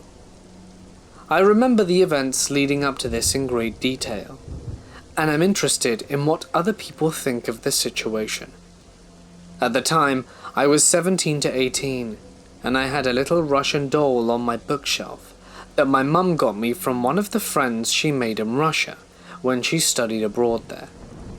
It's super tiny, about 3 inches tall, a female dressed in traditional Russian clothes. The doll was sat atop a shelf, about 3 to 4 inches back, and behind something else. Now, ever since I was little, the hallway upstairs creeped me out. My bedroom is up at the end of the stair hallway, and the hallway leads up to my bathroom. In order to go to the restroom at night, I have to go through the end/corner of the hallway. It kind of started subtly. Occasionally, around the ages of 6 or 7, I would wake up to find something had fallen. I had a 3D heart puzzle on my makeup box, and I would wake up to find it had fallen on my dresser and split right down the middle. Sometimes I would wake up to find the tiny doll lying face up on the floor. This is where I started to get a little bit creeped out. The doll was set further back than it was tall. If it fell over, wouldn't it have fallen onto the floor face down? Why always face up? This is where things got really freaky, and I'm still really creeped out by it all these years later. I was heading upstairs to the aforementioned bathroom, and I turned on the lights to the hallway before I walked up.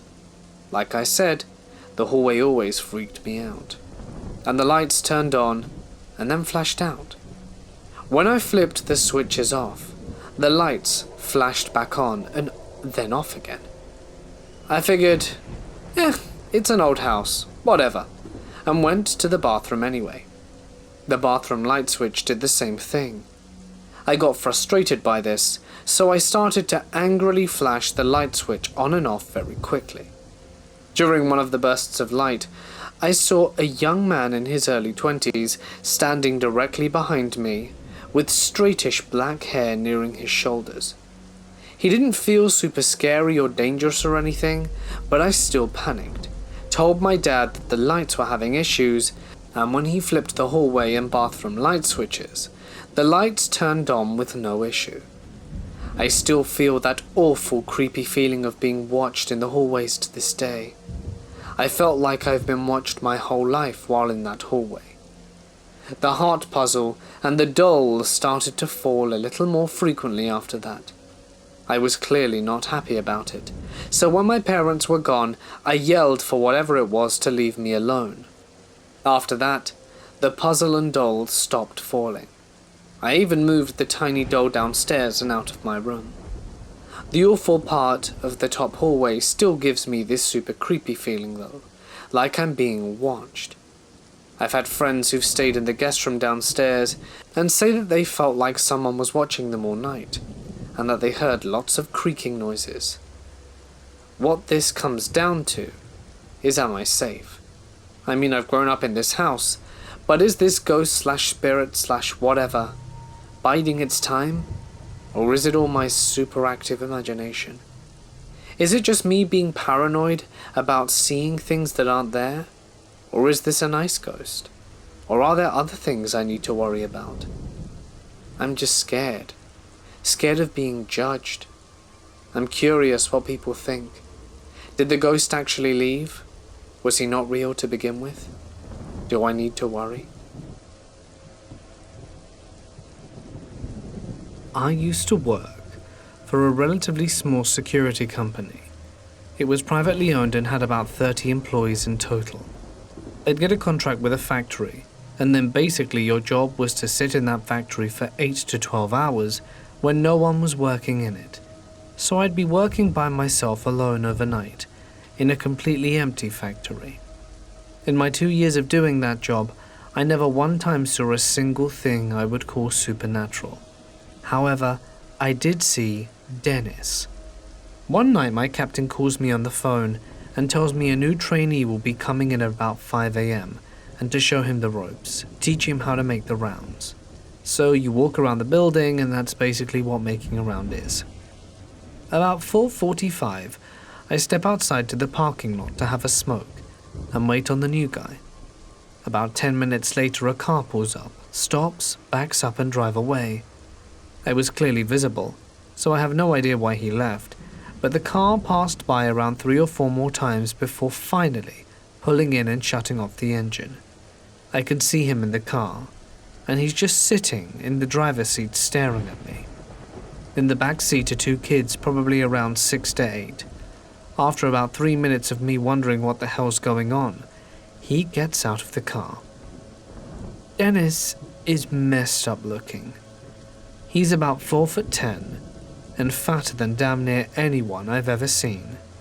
He has a huge rash covering about 70% of his body, with a white crust outlining most of it. Then he speaks. "Had a little trouble finding the place." His voice is high-pitched, I mean really high-pitched.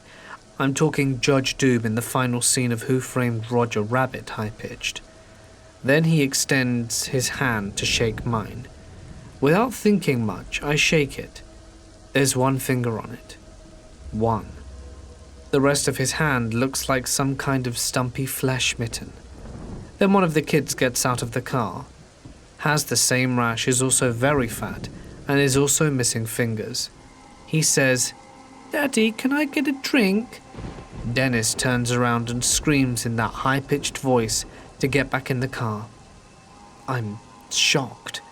So I take the guy around the factory, show him the perimeter, tell him where the emergency stuff is, and about a minute into our walk, I notice this guy smells like hell.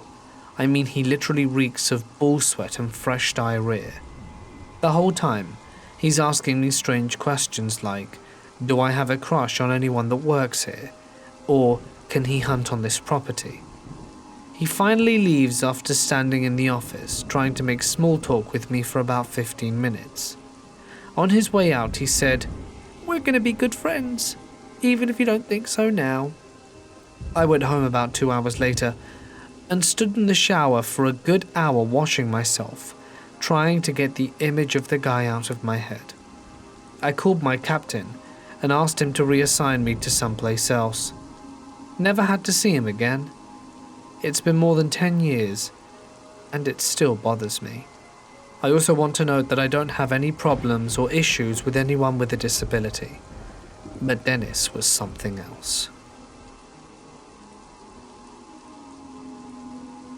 A few years back, before I started dating my fiancée, I worked at IHOP. We had a new manager, and she was awesome. She was almost like a big sister. We had this table of semi-regulars, 2 guys old enough to be my dad. One started hitting on me and asking my manager about me. At this point I'd been single for a while, and she told him to ask me out himself. She meant no harm. So I mean, I guess he was alright, attractive enough for his age. He asked me out, and to be polite I said he could just leave his number. I felt uncomfortable but didn't think too much of it. The next weekend he came in and requested my section. I was busy and mostly just went about my business. He asked me a few times why I never called, and I kept responding that I was busy with my 2 jobs and young daughter. So the next week he comes again and requests my section, asking why I never called. I told him once again I'd been busy and was starting to feel uncomfortable. I'd ignored them that day until it was time for the check. They paid, and I thought I had seen the last of him that day. I went over and started talking to my co-worker, when all of a sudden I feel arms around my waist from behind me, and before I could react he kissed me on the side of my face, told me he'd see me soon and left me standing in shock. He came in the next weekend and asked to sit in my section. I panicked. It's probably worth noting I'm a victim of domestic violence from a previous relationship, which made the situation worse. I don't like people touching me, especially people I don't know, and I told my boss I couldn't take the table and why. He kicked them out and told them to never return. The creeper flipped me off on his way out. This happened a few months ago. I'm a 23-year-old female and I finally bought a car for myself. I love driving around and listening to music alone or with my siblings. This very night it was around 7 p.m, wintertime, and I took my two siblings, 18-year-old female and 13-year-old male, out for a drive after their consistent pleading because they were bored. Now I'm a smoker, and coming from a South Asian household, women aren't meant to smoke, so I took the opportunity to smoke without worrying that my parents could catch me. The city I live in has a good side and a bad side, and I lived in the very good side, or so I thought. A quiet, suburban area. I didn't hesitate to park somewhere, get out and smoke for a while leaning against my car, as I don't like smoking in my own car, and scrolling away on my phone. I parked underneath a lamppost and got out and lit my cig, and all was well. It was dark, but I wasn't scared as I visited that road regularly, and it wasn't too far from my aunt's house.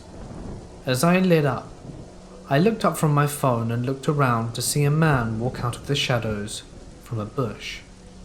I didn't think anything of it. I see people going for walks all the time around here. He was at least 6'4", was on the opposite sidewalk, and I assumed he was just going to carry on walking, so I carried on looking at my phone, until I look up to see him just standing there, fully facing me and watching me. My sister in the car must have been watching him too, and knocked on the window, telling me to come in. I had already butted out my cigarette, and was making my way to my car door, keys in hand, and the guy was still standing there completely still. I got in anyway, locked my door, and breathed a sigh of relief, thinking perhaps I was just overreacting. I put my key in the ignition, and I turned to see where the guy was, and I see that he's now behind my car, taking pictures of my car and my registration number. I rolled my window down the tiniest bit, and I could see his face a little clearer. He was of Indian descent, with a beard and hoodie over his head, showing some features on his face. I asked politely what he was doing, and he came towards my window but stood a bit of a gap away. In the most aggressive tone he said, "Do you know who I am?" No. I didn't know whether it was rhetorical or not. "I have a lot of stuff going on in my house and I don't need you here parking here watching me. You look real suspicious randomly parking here with your friends.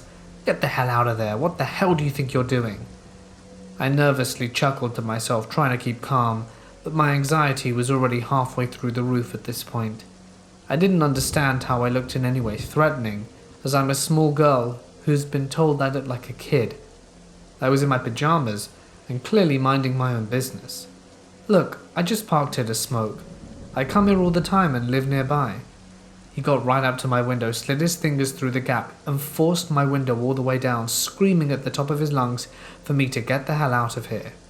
I screamed in terror and told him to stop swearing as I had a minor in the car, and he was scaring him. I don't know why, I knew he wouldn't exactly care. He screamed and went red. "If you don't get out of here now, I'll damage you in your car."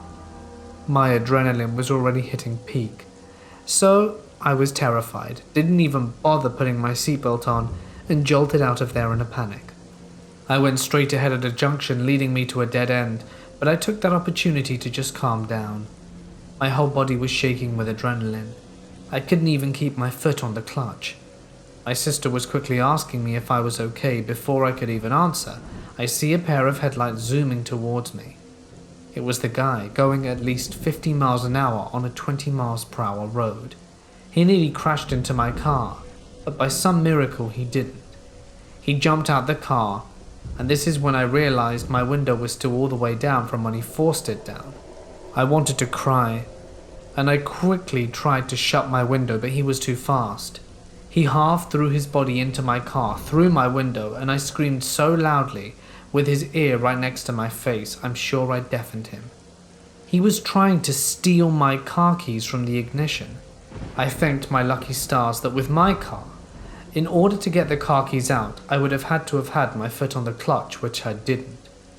With one hand, I was pressing down on the horn of my car to make as much noise as possible to alert the people in their houses, and with the other, scratched his hands away from my car keys, and my poor siblings were in the car bawling their eyes out.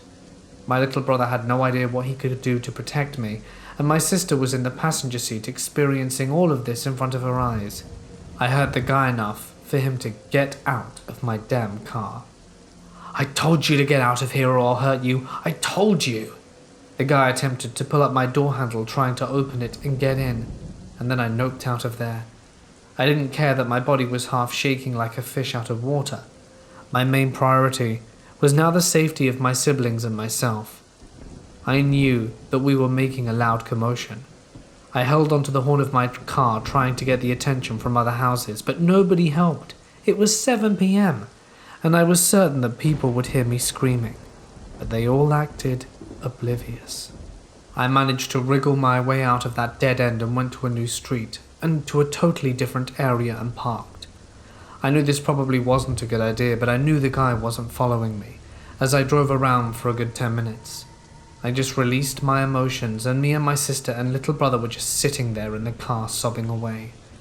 This was the first time that anything like that had ever happened to me, or any of us. I rang the police and immediately wanted to punch myself in the face when the dispatcher asked if I got his registration. Of course, in my panic, I didn't. I wanted to slap myself in the face because I listened to these horror stories on YouTube all the time, and always felt they taught me how to handle certain situations, and I couldn't even bloody get a registration number. The dispatcher was amazingly empathetic, as was the female officer who called me the next day. As a woman, she understood how scary that must have been for me, and again I cried to her. Unfortunately, the cops informed me there were no CCTV cameras where it happened, so they couldn't really do much, especially with me not knowing where he came from. If he came from a house, and if so, which one, or his registration number. The female officer apologized to me, but it really was my fault for not mentally noting important information. They made a report of my attack, so if anything similar happened in the area, they can connect them. The officer said I most likely parked there, and he was doing something illegal and freaked out on me. I just think he was a freak who enjoyed scaring people, who looked like easy prey. So to the creep who tried to steal my car, let's not meet again.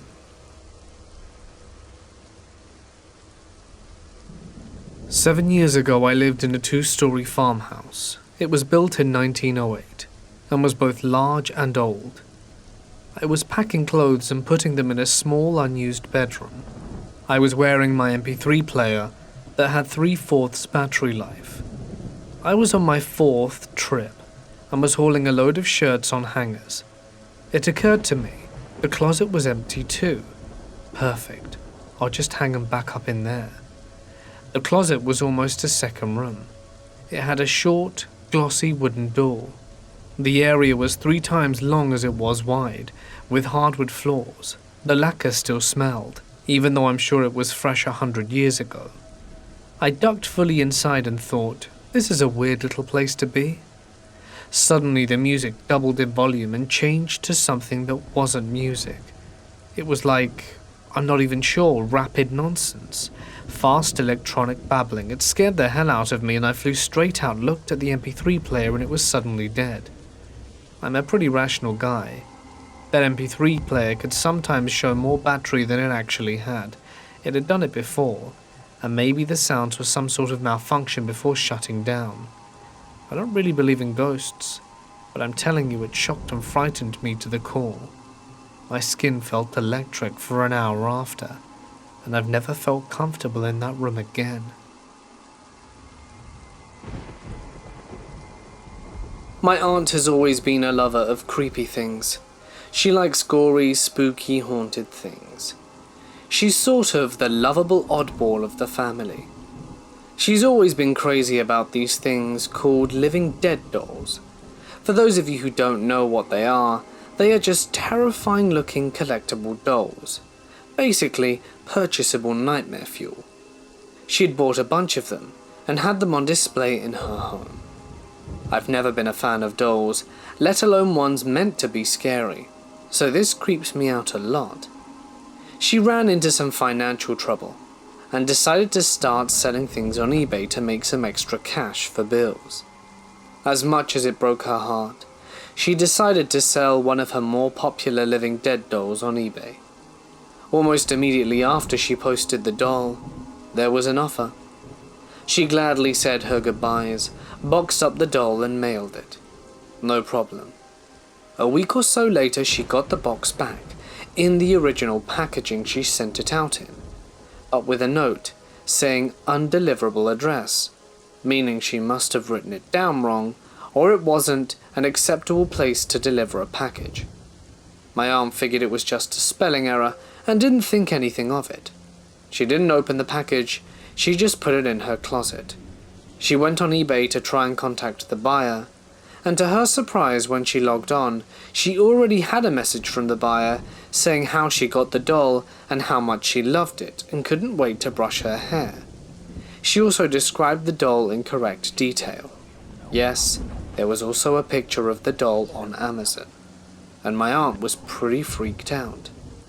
To this day, she still hasn't opened the package. It's still just sitting in the closet. But a few weeks later, as a special Christmas gift, my aunt let me open the box. The doll was still inside.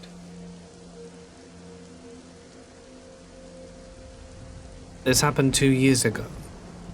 I was with my current armed security company. We had a shopping center in our portfolio in the suburb of Rockrimmon, Colorado Springs. In the shopping center was an old, closed-down McDonald's. Local legend is that this McDonald's was haunted. Dead former employees, Indian burial ground, cursed. The story varied from high school to high school, and growing up a few miles away, everyone knew the legend. My company started providing services to the whole shopping center due to teens hanging around after hours, homeless camping in front of the shops, and in the self-service car wash. But this McDonald's was abandoned, had been closed for a long time, and sometimes we would have to respond to calls from the property manager about wannabe ghost hunters or Wiccans trying to get in to do what have you.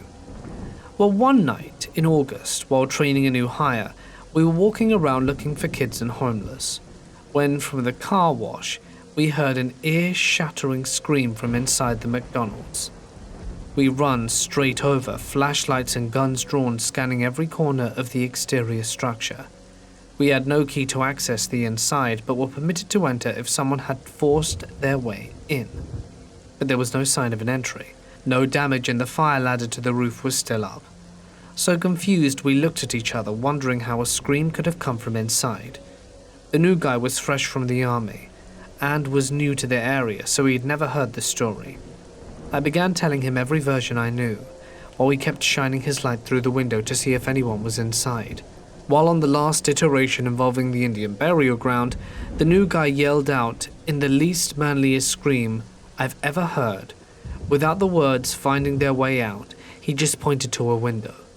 I looked in from where he was standing, and standing in the opposite side of the store from the window stood a shady mass about 6 foot tall with large white eyes.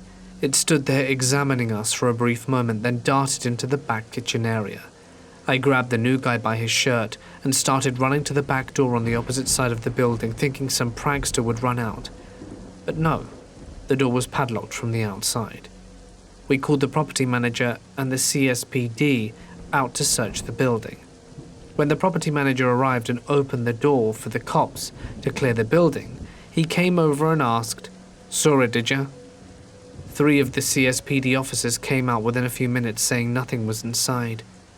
We got a call screen number for our report and went on to the next patrol property.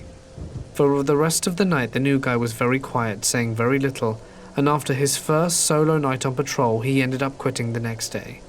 No resignation, said very little, handed over his uniform and equipment. And to this day, I don't know why he quit, and he wouldn't speak to anyone on staff after departing. So, I wonder if that figure with the large white eyes still haunts him.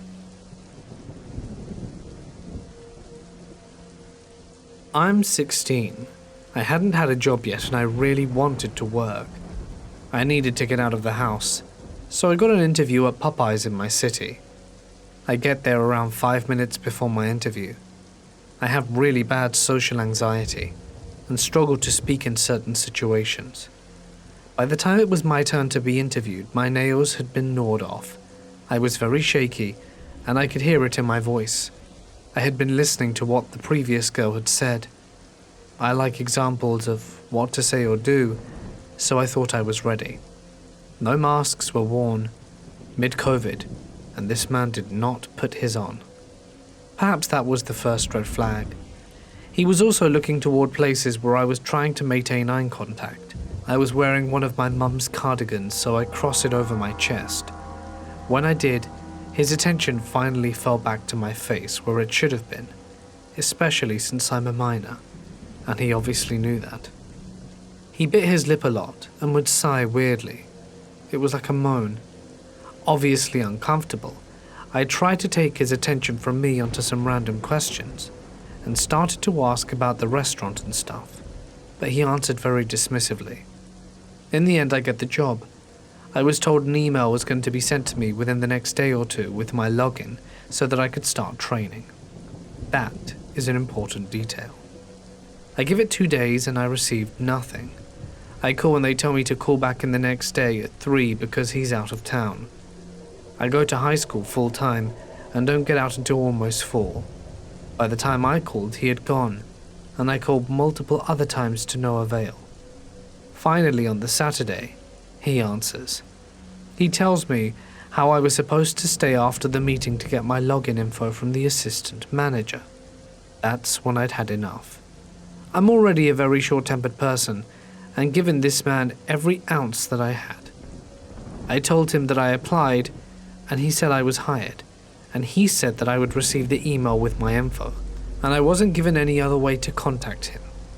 And I thought it was very unprofessional to lie to a new employee, and thought he was a bit of a creep. He tried cutting in, but I told him it was disgusting that he was focusing on my chest, especially as I was underage, during an interview. I told him I didn't want the job anymore, and to get lost, and hung up before he could say a word. Multiple emails after were sent, belittling me and some extremely unprofessional behavior. I blocked the sender's email and still continued to receive more. Multiple calls were also made to my own mother by this guy. We reported him, and thankfully he has since been fired. Note to all hiring managers, when you make a mistake, own up to it. Don't lie to a new employee. We aren't stupid. When I was 8 or so, I was laying in bed trying to get to sleep. My closet door was ajar, just enough so that a person could slip in sideways if they were skinny, and I could see all the way to the opposite corner inside because of the position of my bed. I roll over, and I'm struck with fear. I see a shadow figure all black.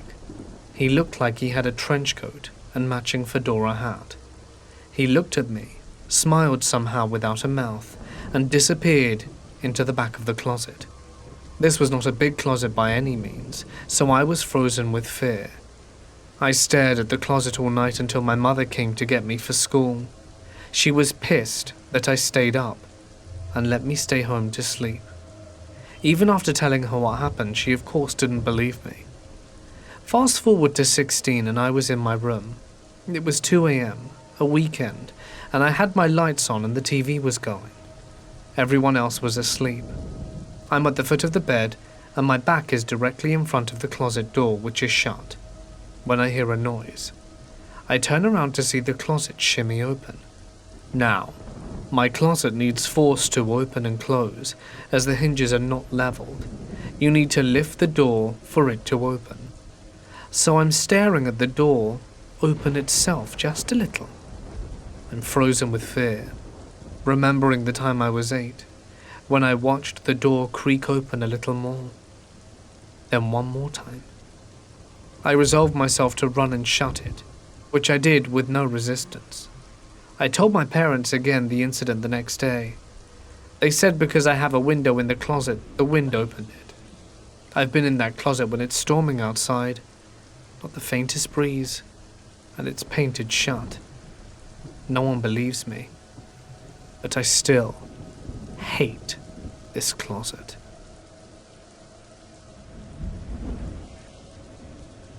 This story took place when I was around 8 years old, in my old neighborhood. I was next door neighbors with my best friend, Alex. We both went to the same school, and always hung out every day after. One day, I was bringing my Nintendo 64 to his house so that we could play together. Once I got it into his house, his uncle was there watching TV, so we couldn't use it. Today I now know that he wasn't his uncle, because my older sibling, which knew Alex's older sibling, told me that his parents rented out rooms to random people from their original hometown, so the uncle was just a random stranger from out of the country. He told us to go into his shed to search for an extra TV, so we opened the shed and started searching.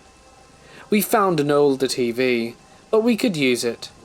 Then something started moving all the things around, and we thought it was a rat, so we didn't mind at first. Then we heard laughter, something so scary that I tried to leave, but Alex told me not to worry. We kept searching around for the laughter, and eventually found this one male doll that was around 2 feet long. It was all torn and battered, so we figured it was just broken.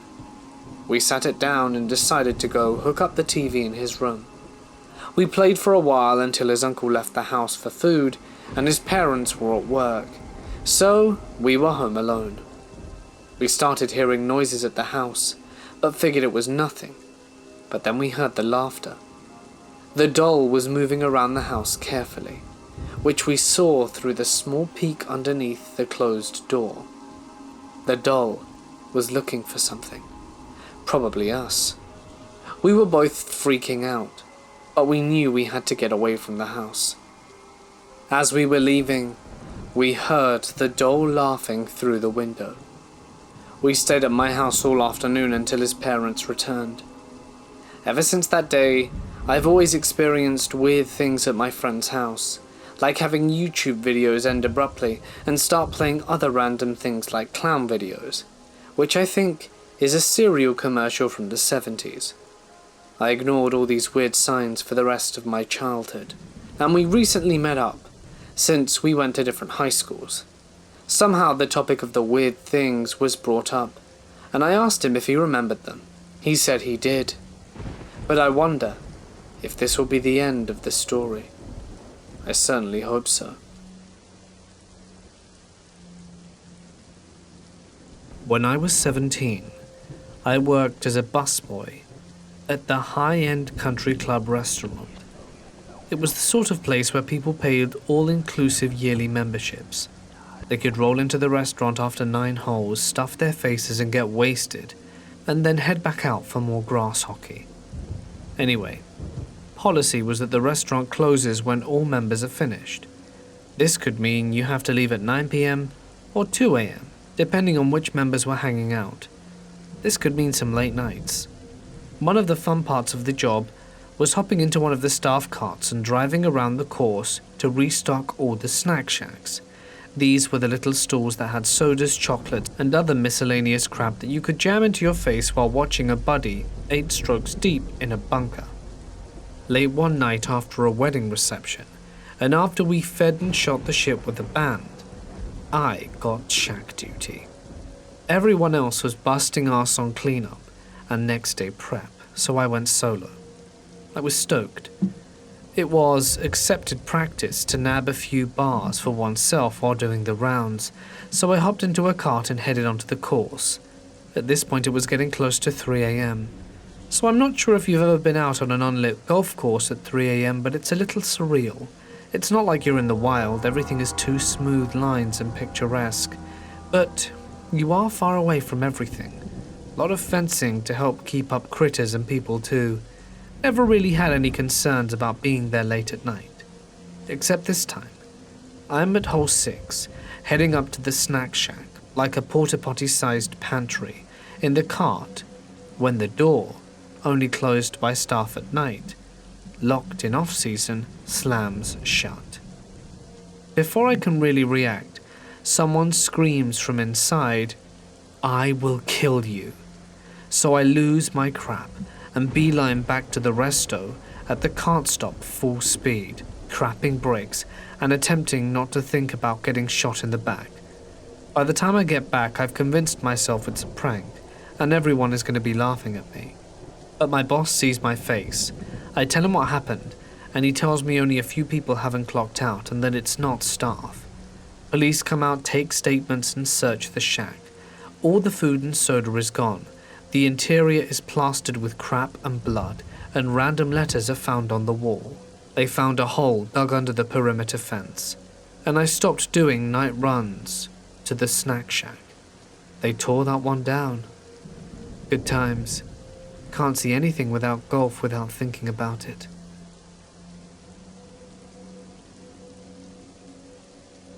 This was about 2 years ago. I work at a hair salon and a restaurant opened up next to our store. The food was good, and we would stop by there for lunch once in a while. Well, every now and then, the dishwasher would come up from the back of the restaurant to watch us. It didn't bother us, just watching. He always seemed kind of creepy to me from the get-go. He wore a big, clear apron around himself, like a raincoat top, and just looked grimy, with unkempt hair, dirty moustache, and really old. Well, one day I went in by myself, and was short on cash to get some extra chicken for my burrito, so I opted not to get it. I took my food and returned to the salon, when all of a sudden, one of the other employees came into the back and gives me a thing of chicken. The dishwasher guy came in, said he wanted you to have this. Great. I was kind of confused by this as the guy seemed strange. I didn't eat the chicken. Well, one day, I'm walking back to my car. I noticed the cops around. Someone had got arrested in the parking lot. So I kinda tried to take my time getting in the car. Well, who walks up to me but the dishwasher guy? He tries to strike up a conversation with me. Him. How are you? How was work? You know why the cops are here? I gave him short answers. The kicker. Are you seeing anyone? Yes, I'm in a relationship with my boyfriend. I say it quickly, get into my car and leave. Figured it was the end, but nope. This is how our meetings went. He tried to talk to me, I'd get into my car, and he made sure to take the trash out the same time I did. I used to acknowledge him, wave once or twice, try to be nice, but it got so repetitive. He tried to watch me in the restaurant, like purposefully walk out of the back. I didn't go as often, or would have someone else pick me up my food. The big joke in the salon was my creepy boyfriend. We all joked about it. We all knew he put me on edge, but he hadn't done anything bad yet, so I tried ignoring him, and the jokes would continue. But it got stranger. He started watching me work from the salon window after he'd take out the trash just standing there. Thank God I have a male co-worker who can walk me to my car, and when that didn't work, I'd go to the coffee shop next door and have one of them walk me to my car. I was starting to get anxiety about running into the guy because I would randomly run into him. The dishwasher guy came in one day when I was off and seemed disappointed, but got a haircut from one of the other stylists. Big joke I got returning to work was that he was getting cleaned up for me. No thanks. Well, the restaurant wasn't doing well at this point, and the guy just spends his days watching me. The day before the restaurant closes permanently, the dishwasher guy comes into the salon freaking out that he needs to talk to me. My co-workers basically tell him to get lost and that I'm busy. After that happened, the restaurant closed down and I never saw the guy again. I know it ends kind of abruptly, but I'm really glad I never got to see him again. But the anxiety he gave me definitely is something I won't forget, and I hope I don't run into him again. I live in a house with my great-grandparents, my grandma, my mum, and my brother. My great-grandparents got this house 50 years ago and had lived in it ever since. My grandpa passed away last October, and his stuff is currently in my closet. I stay in an old storage room, so everything that is not put to use is in my room. Ever since I got this mirror around Thanksgiving from my grandmother, crazy stuff has been happening. My grandmother got it from a kinda sorta not completely abandoned house. The landlord moved out, but left some of his stuff there, so my grandpa took it, which is where the mirror came from. My grandparents lived in a bungalow behind the house. When cleaning out the house, I saw the mirror and asked my grandmother if I could have it, because I thought it was pretty. I do not know how old the mirror is, but it is kind of worn down. Anyway, so the mirror was sitting on my bookshelf, because I hadn't hung it up yet.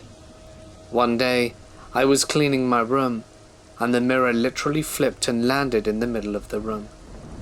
There is no logical way that could have happened, because I did not make any movement that could have caused it to flip, and it went too far.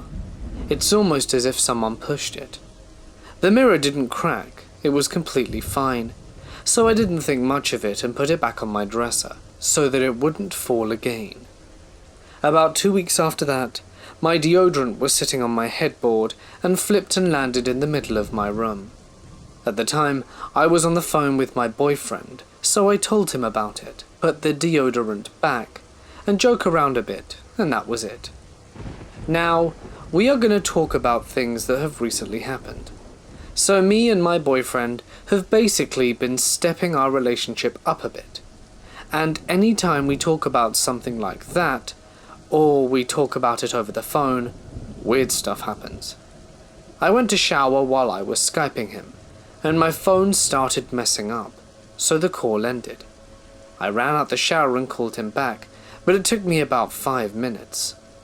One night, after we were talking about things, it was around 3:30 a.m.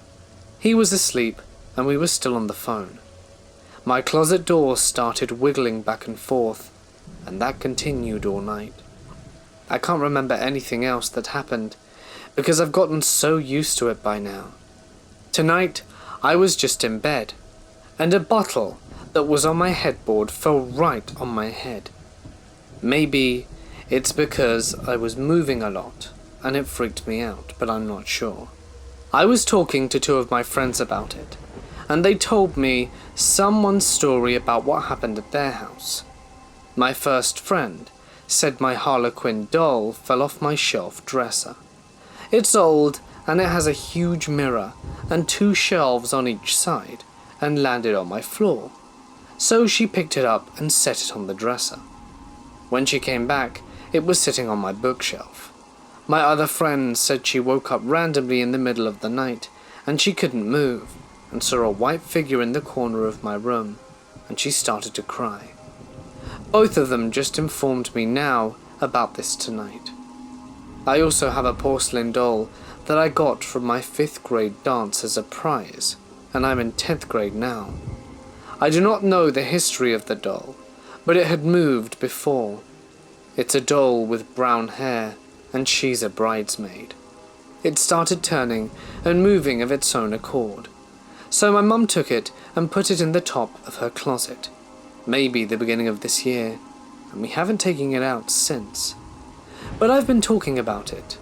Now I'm not sure if I want to take it out or not.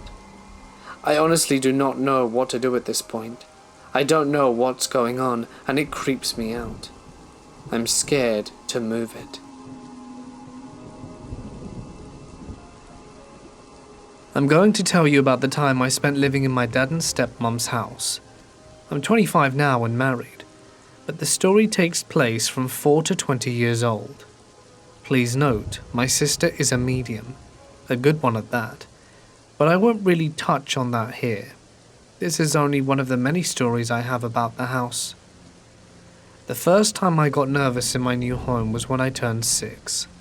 I was helping my dad cook dinner, and he asked me to get my sister as it was time to eat. I waddled down the hallway and went to open our bedroom door, only to hear her talking and giggling.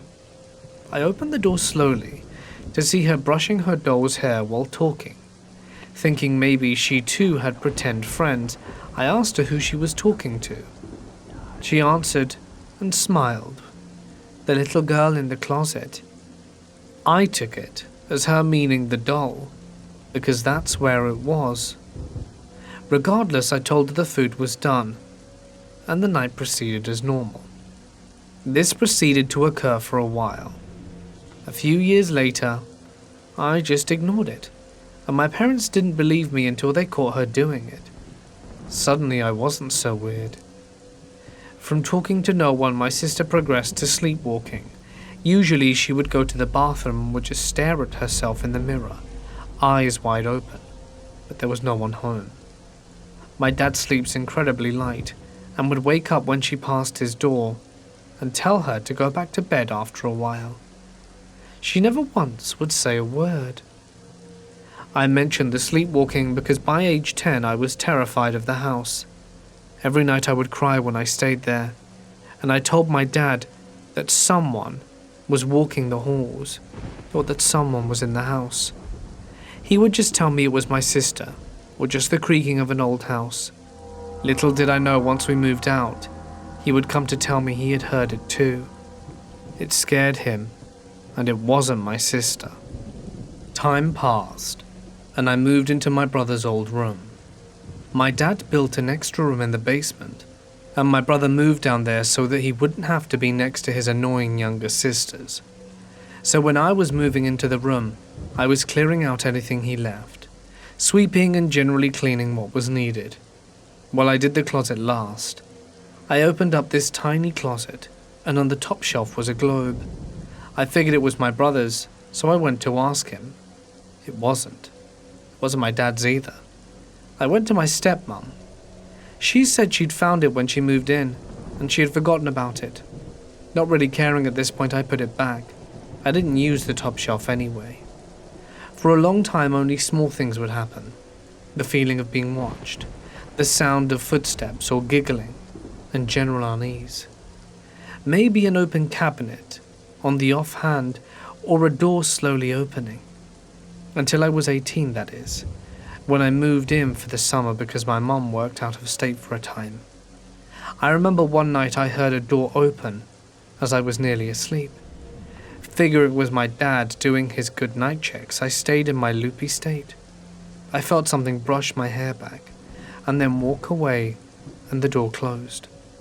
I brought it up at breakfast and said, "I knew you still checked on us at night, Dad." He looked up and back down at his paper and said, "No, I don't, you're old enough." I laughed and told him I heard him. I had felt him touch me. He stopped and slowly looked up at me. My smile slowly fell, and I looked to my sister for support, and she went white as a sheet. I looked back at my dad, now feeling nauseous, only for him to tell me, "Lauren, I wasn't home last night. I left right after dinner for work. You know that." I felt ill. Someone or something had touched me, caressed me even. It hadn't felt evil, loving, almost longing. My dad left, and my sister took me aside to talk. She told me she had a dream last night where she found a guy in my room standing over me, looking at me longingly. She said she got the feeling I resembled his wife and that it saddened him. So what did we do? We set up a camera. We videotaped for weeks until one night you heard and saw my closet door slightly creep open on its own, until suddenly the screen went black, and the rest of the video was nothing but blank static. I never felt quite right in that room, but that made me feel like I was an animal in a zoo for something or someone. After that, I'd take more notice of things like my dog refusing to enter or stay in my room, or they'd sleep on top of me, and I'd wake up to them snarling at night. My lights would flicker, and my radio was suddenly cut out. Luckily, I moved to college shortly after, and due to family issues, we moved while I was gone.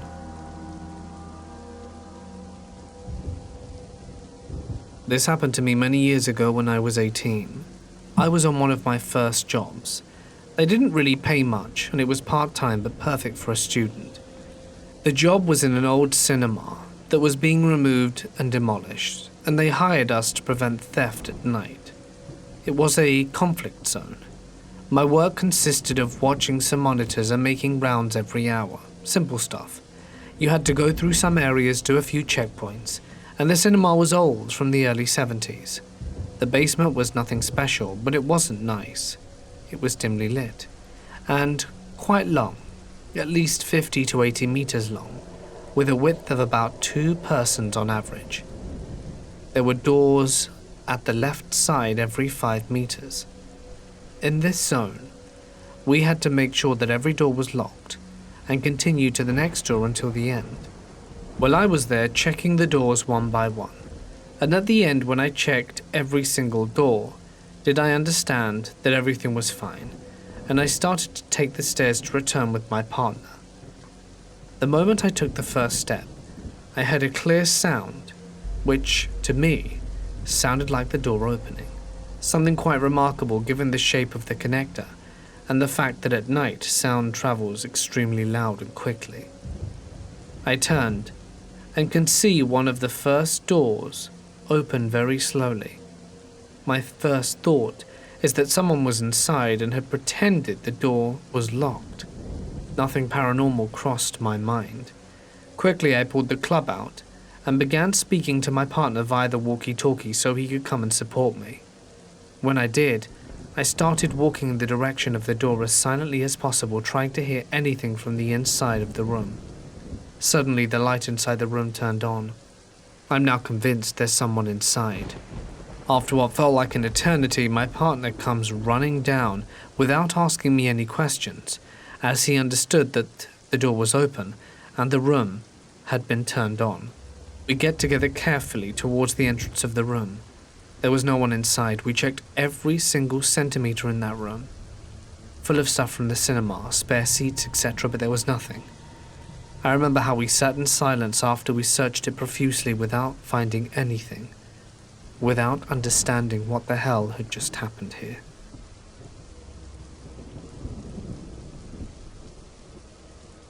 Till this day, when I tell people about my breathing dull, they don't believe me. They just say it was me, my vivid imagination. But my dull breathing was real, and the most vivid memory of my childhood, especially with unexplained experiences. The first time I saw the doll was at a flea market, with my mum and grandmother, and I fell in love with it. It was a big doll, only about 14 inches. After begging my mum to buy it and failing, my grandma bought it for me. Man, I loved that doll like it were a real baby. I bought it baby clothes, shoes, bottles, and the like. Took him everywhere. I named him Rocky, and people often thought I was holding my baby brother. Well, one day, I was outside playing with Rocky, and I was being a little too rough with him, throwing him up in the air and letting him fall repeatedly, scolding him when he wouldn't sit up on my bike. So I got him and threw him as high as I could and tried to catch him, but he slipped through my hands into the ground. I picked him up to dust him off, and that's when I heard him breathing. It was heavy and angry and fast, like someone would sound if they were really annoyed. I threw him on the ground and stared at him shaking, absolutely terrified. I leave him there and run inside. My mum asks me what's wrong, and when I tell her, she laughs it off, as if it were nothing, says I'm being silly and to go and pick him up and bring him inside. I refused to touch him, and I screamed when she tried to force me. She gave up, picked him up, and looked at him and said, "See, he's just a doll, stuffing in plastic. He's not real. He can't breathe." That was the last day I ever played with dolls. I gave him to my brother for a home economics project he had, where you can carry around a bag of flour and pretend it's a baby, or something like that. Anyway, he used its head and attached it to the back of the flour to make it more babyish. He ended up getting extra credit for that. A few years later, the whole Chucky craze and killer doll movies were all the rage. All the while, I had a real demon doll of my own.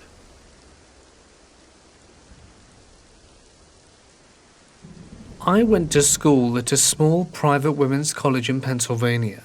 It was a pretty campus in the middle of a reasonably urban environment. A few of the dorms and admin buildings had been specifically built for the college. Most were carved out of old mansions that had been donated by wealthy industrialists. The area was something of a cluster of millionaire mansions. 3 or 4 of those old houses had been converted into housing. They were in pretty heavy demand, although they could be shabby. They were far bigger than most of the cookie-cutter dorm rooms, and they often sported bonus additions. An extra study room, a tiny partial bathroom that was once a powder room. And my junior year, I was hoping to live with my 2 friends, Marcia and Selena. I was never very lucky with the housing lottery, but Selena was. Her luck held, and we were early enough to get a huge triple with a walk-in closet and powder room. There was even a regular closet for me. I was never very tidy, and the other girls were very glad to keep my mess contained. One Sunday night, early that semester, I'd been dragged to a late mass in the chapel by a friend who was far more religious than me. I was raised Catholic, but as soon as I left my mother's household, I switched to agnostic and stopped attending mass. I was devout compared to Selena, who fancied herself a bit of a Wiccan, and Marcia, who didn't recognize it unless it was part of the physical world. As a result of my unplanned excursion, I found myself behind on a paper due early the next day. This was not uncommon. I was typing away while Marcia and Selena went to bed early in preparation for their 8 a.m. classes. We all had small lamps for late nights, just enough light to finish a last-minute assignment. I said my goodnights, promising that I'd turn the light out soon. One of my quirks since I was a kid was an inability to sleep in a room with any open doors. Selena used to give me crap, but they were both used to me checking the door locks, my closet door, the bathroom door, and the walk-in closet before I settled in for the night. It's a thing from when I was a kid, and believed that something lived inside closets. Some book about the bogeyman I read when I was way too young, no doubt. That night, once I finished my homework, I used the bathroom, did a little path of door check, and then climbed into bed, yawning and was tired. I fell asleep quickly, and it felt like I began dreaming immediately. I've been burdened by the ability to remember dreams in general. This is infinitely cooler when it's a badass action sequence involving me zooming around in winged sandals than when I am, let's say, watching my boyfriend fall in love with other girls, or me lost in the middle of the forest. Well, that night I was standing in the middle of the walk-in closet, no clothes to be seen, faced with a black shadow hanging from the ceiling. It was 15 years ago, and I can still remember the weird quality of the blackness. I couldn't explain it until recently when I saw Vanta Black paint. I recognized the same quality of velvet dark that absorbs any light it touched.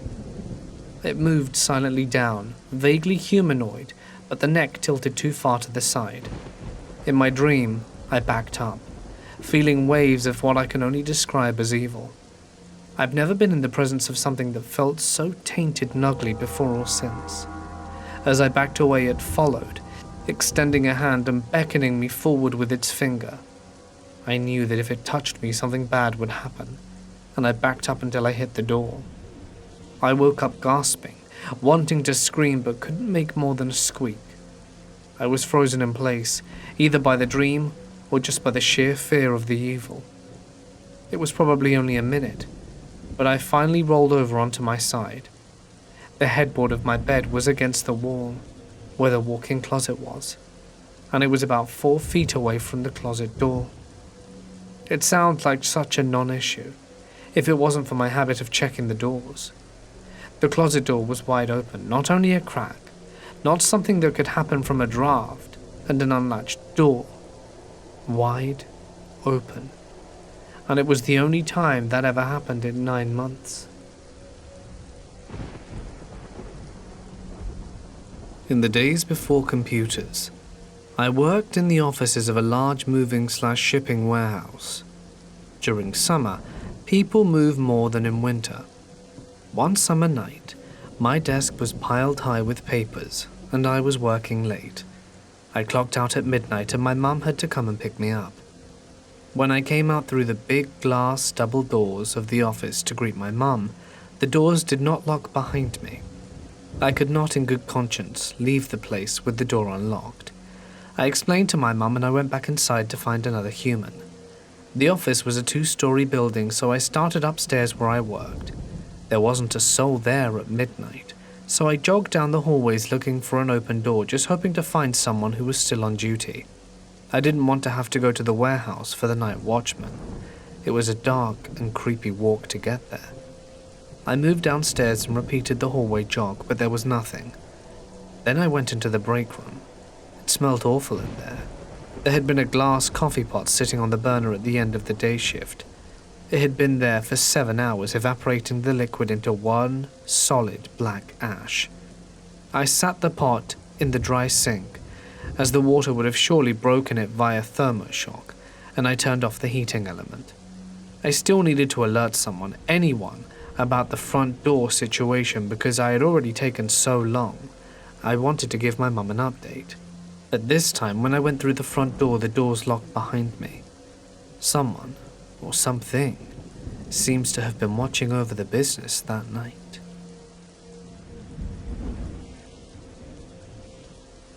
I was around 18 years old when it happened. One night I was asleep when I was startled awake by a super loud high-pitched screeching noise. It sounded like a 5-year-old girl shrieking at the top of her lungs in terror. The way my room was oriented had the top of me facing the closet, which was always open, and I sleep in the pitch darkness and silence. I immediately jumped out of my sleep. I was laying on my side/front, so I wound up in a push-up-like position and oriented my eyes where the sound came from, which had me staring straight into my open closet. I stayed frozen for a few seconds, thinking to myself, what in the world was that?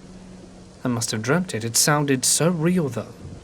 I guess it was one of those half-awake, half-dreamy things. I'd had moments in the past where I'm half asleep and would hear my name or a family member's voice say something and startle me, but it's always been that half asleep and startled to dream, but still aware of your surrounding state you can sometimes be in. This was different, but that was the closest thing to an explanation I could come up with. I got my adrenaline pumping, I guess because I was immediately wide awake and shook, but I had work the next day, so I calmed myself down and told myself to go back to sleep. After all, I'm an adult. Not 10 seconds into calming myself down and closing my eyes, it happened again. Exactly the same. A super loud, high-pitched, 5-year-old shrieking bloody murder at the top of her lungs. This time, though, I'm not anywhere near asleep, as I had just settled myself back down. There was absolutely no way I was dreaming or hallucinating from being half asleep this time. In that moment, I unlocked my superpower. Turns out I'm able to move at the speed of light. I was out of bed, through the closed door and down the hallway so fast my feet barely touched the ground.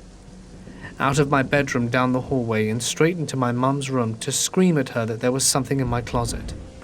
I'm a grown adult man, running into my parents' room in the middle of the night, in nothing but boxers, shouting that there's something in my room. My mum and I went back to the room and looked around and inside the closet. Nothing. I would sleep with my bedroom door open and hallway lights on for a solid week after this. I was working with my older brother at the time, so the next day I asked him what kind of animal would make a loud noise that sounds like a little girl screaming bloody murder. He apparently thought I was telling a joke because his reaction was to swing his gaze over to me and shout, "An ostrich?" followed by holding a big grin on his face in anticipation of the punchline. My response, "There was an ostrich trapped in my closet last night, I guess." I then told him what happened, which would prove to be a mistake. I spent the next month getting hazed by him and our other construction workers about the little girl I kept tied up in the closet. It never happened again, but freaks me out every time I think about it. I've told this story to various people over the years, and no one has ever come up with a good explanation. The most common conclusion people come up with was a hallucination or dream while being half asleep, but I was absolutely 100% awake and alert. on the second screen. I'm a security guard.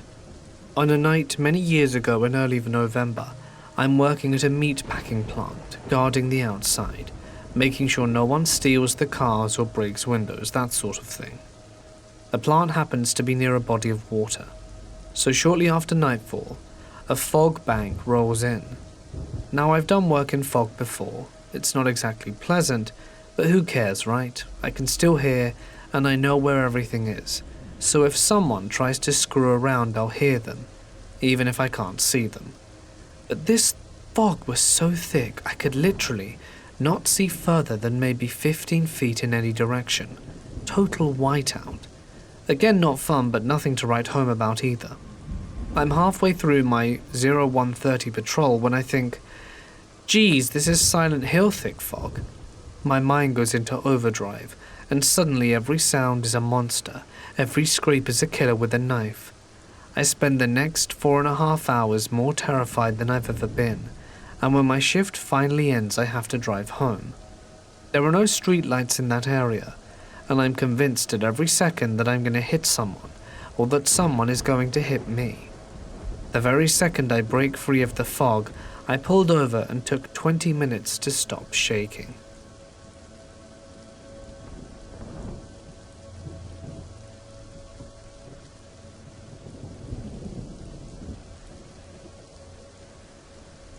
When I was about 5, I had a little doll that looked like a girl. I was made fun of for having this at the time, because I'm a guy. And if you pulled a string, she would sing a melody that sounded like Twinkle Twinkle Little Star, but the music box sounded broken. But I loved it. I took it to school, the courtroom, as we were adopting a little girl who is now my sister, and the store. No matter where I went, she went with me. But sometimes when you pull her string, she wouldn't stop playing. And it happened only at night, and it sounded more and more disoriented and demonic. But it didn't bug me. Someone stayed over and slept in my room, but they made me keep the doll in my room when I slept in my parents' room. It didn't bug me because I always had it on my dresser. But that night, we heard the person in my room screaming, and a door slam. Then the person slammed into my parents' room, trying to talk but couldn't get a word out. The only words I kept hearing was, "The door won't stop." And that's it. We took him down the stairs, sat him on the chair, and I was the last down because I grabbed the doll but hid it behind my back. When we calmed him down, he said, "I think that doll upstairs is possessed." It called my name, and was staring at me with death in its eyes, and said that I was next when the music started playing, and laughter came from it. He screamed at it to shut up, but it didn't, and so he fled. So this is a true story, and after we adopted my sister, my mum said she threw the doll away, because my parents started to hear her too. But now that I think of it, it was old, and did belong to a little girl that died in a car accident. I also want to let you know that we were doing some spring cleaning, and I found it in a box. I thought my mum had got rid of it, so I burned the box and its contents to ashes. My mum swore she got rid of it, so we'll have to wait and see what happens next.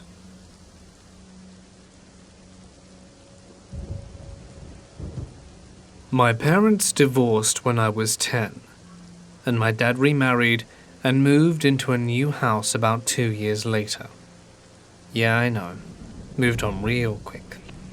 His new house was a rancher built in the late 70s in a quiet court. I moved in with my dad and stepmom when I was 18, so my stepmom and dad had been there a few years without me, and didn't experience anything.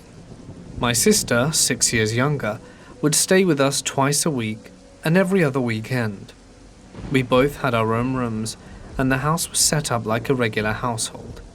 Everyone had their own room. There was a sitting room with a finished basement and numerous pictures of everyone on the walls throughout the house. My dad and stepmom did a great job of trying to make our to family life feel like normal. This is where things get weird. My room and my sister's room shared a wall. Our closets were back to back. The last weekend of each month, usually when my sister was staying with us, there would be a loud scratching going up and down our shared wall. Like deep scratching. It got to the point where I could time when it would happen.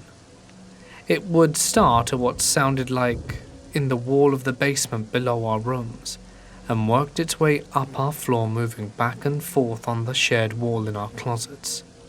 The basement was an area I would stay and hang out in the most.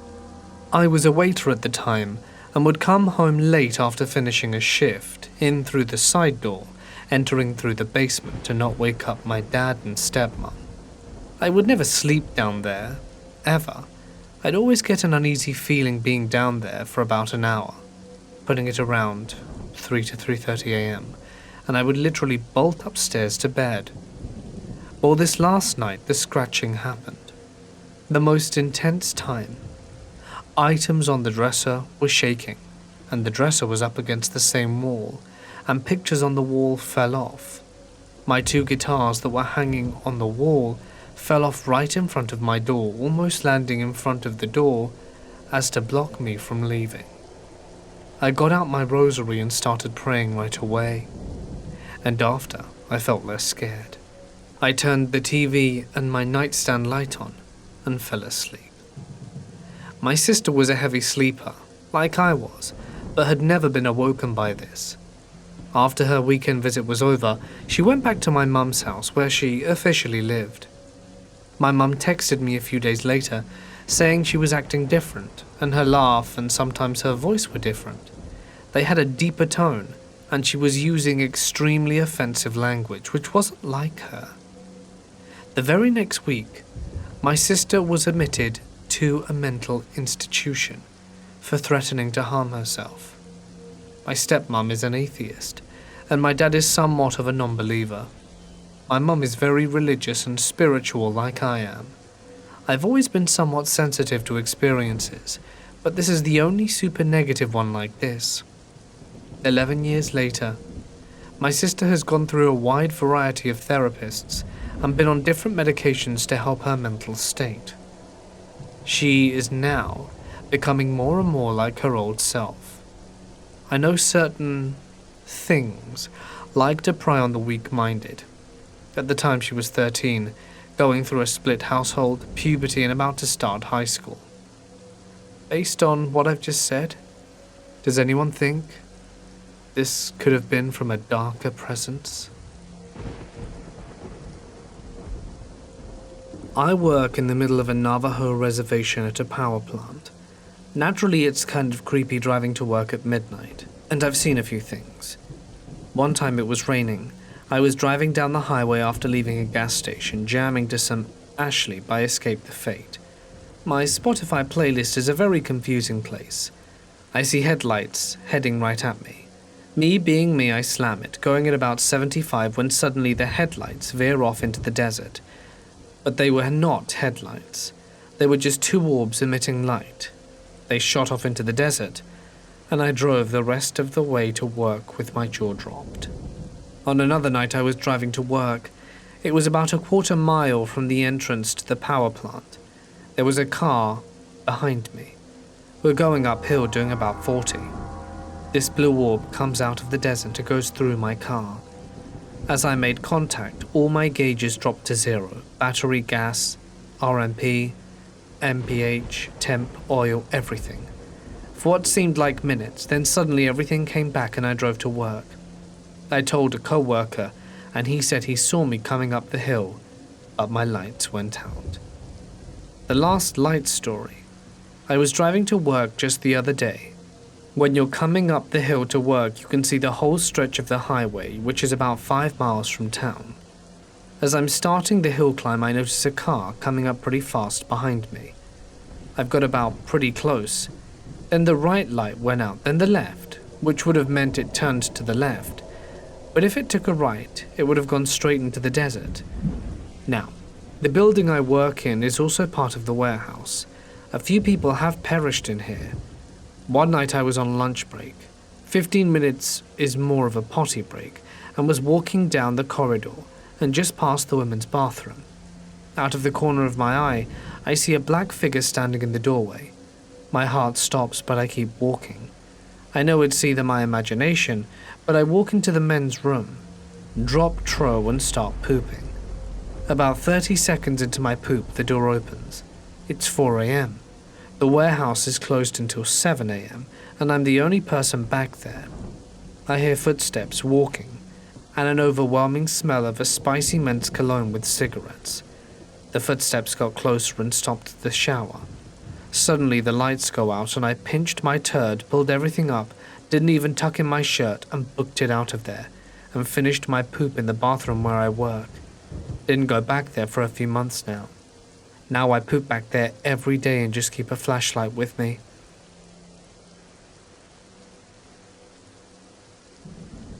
When I was maybe 6 or 7, I got this Mario Kart RC car for Christmas. What happened was that we got one of Mario, but when I tried to use it, it didn't work. I was pretty sad, but my mum said that we can go back to the shop and get another one, so we went, and we asked for a replacement.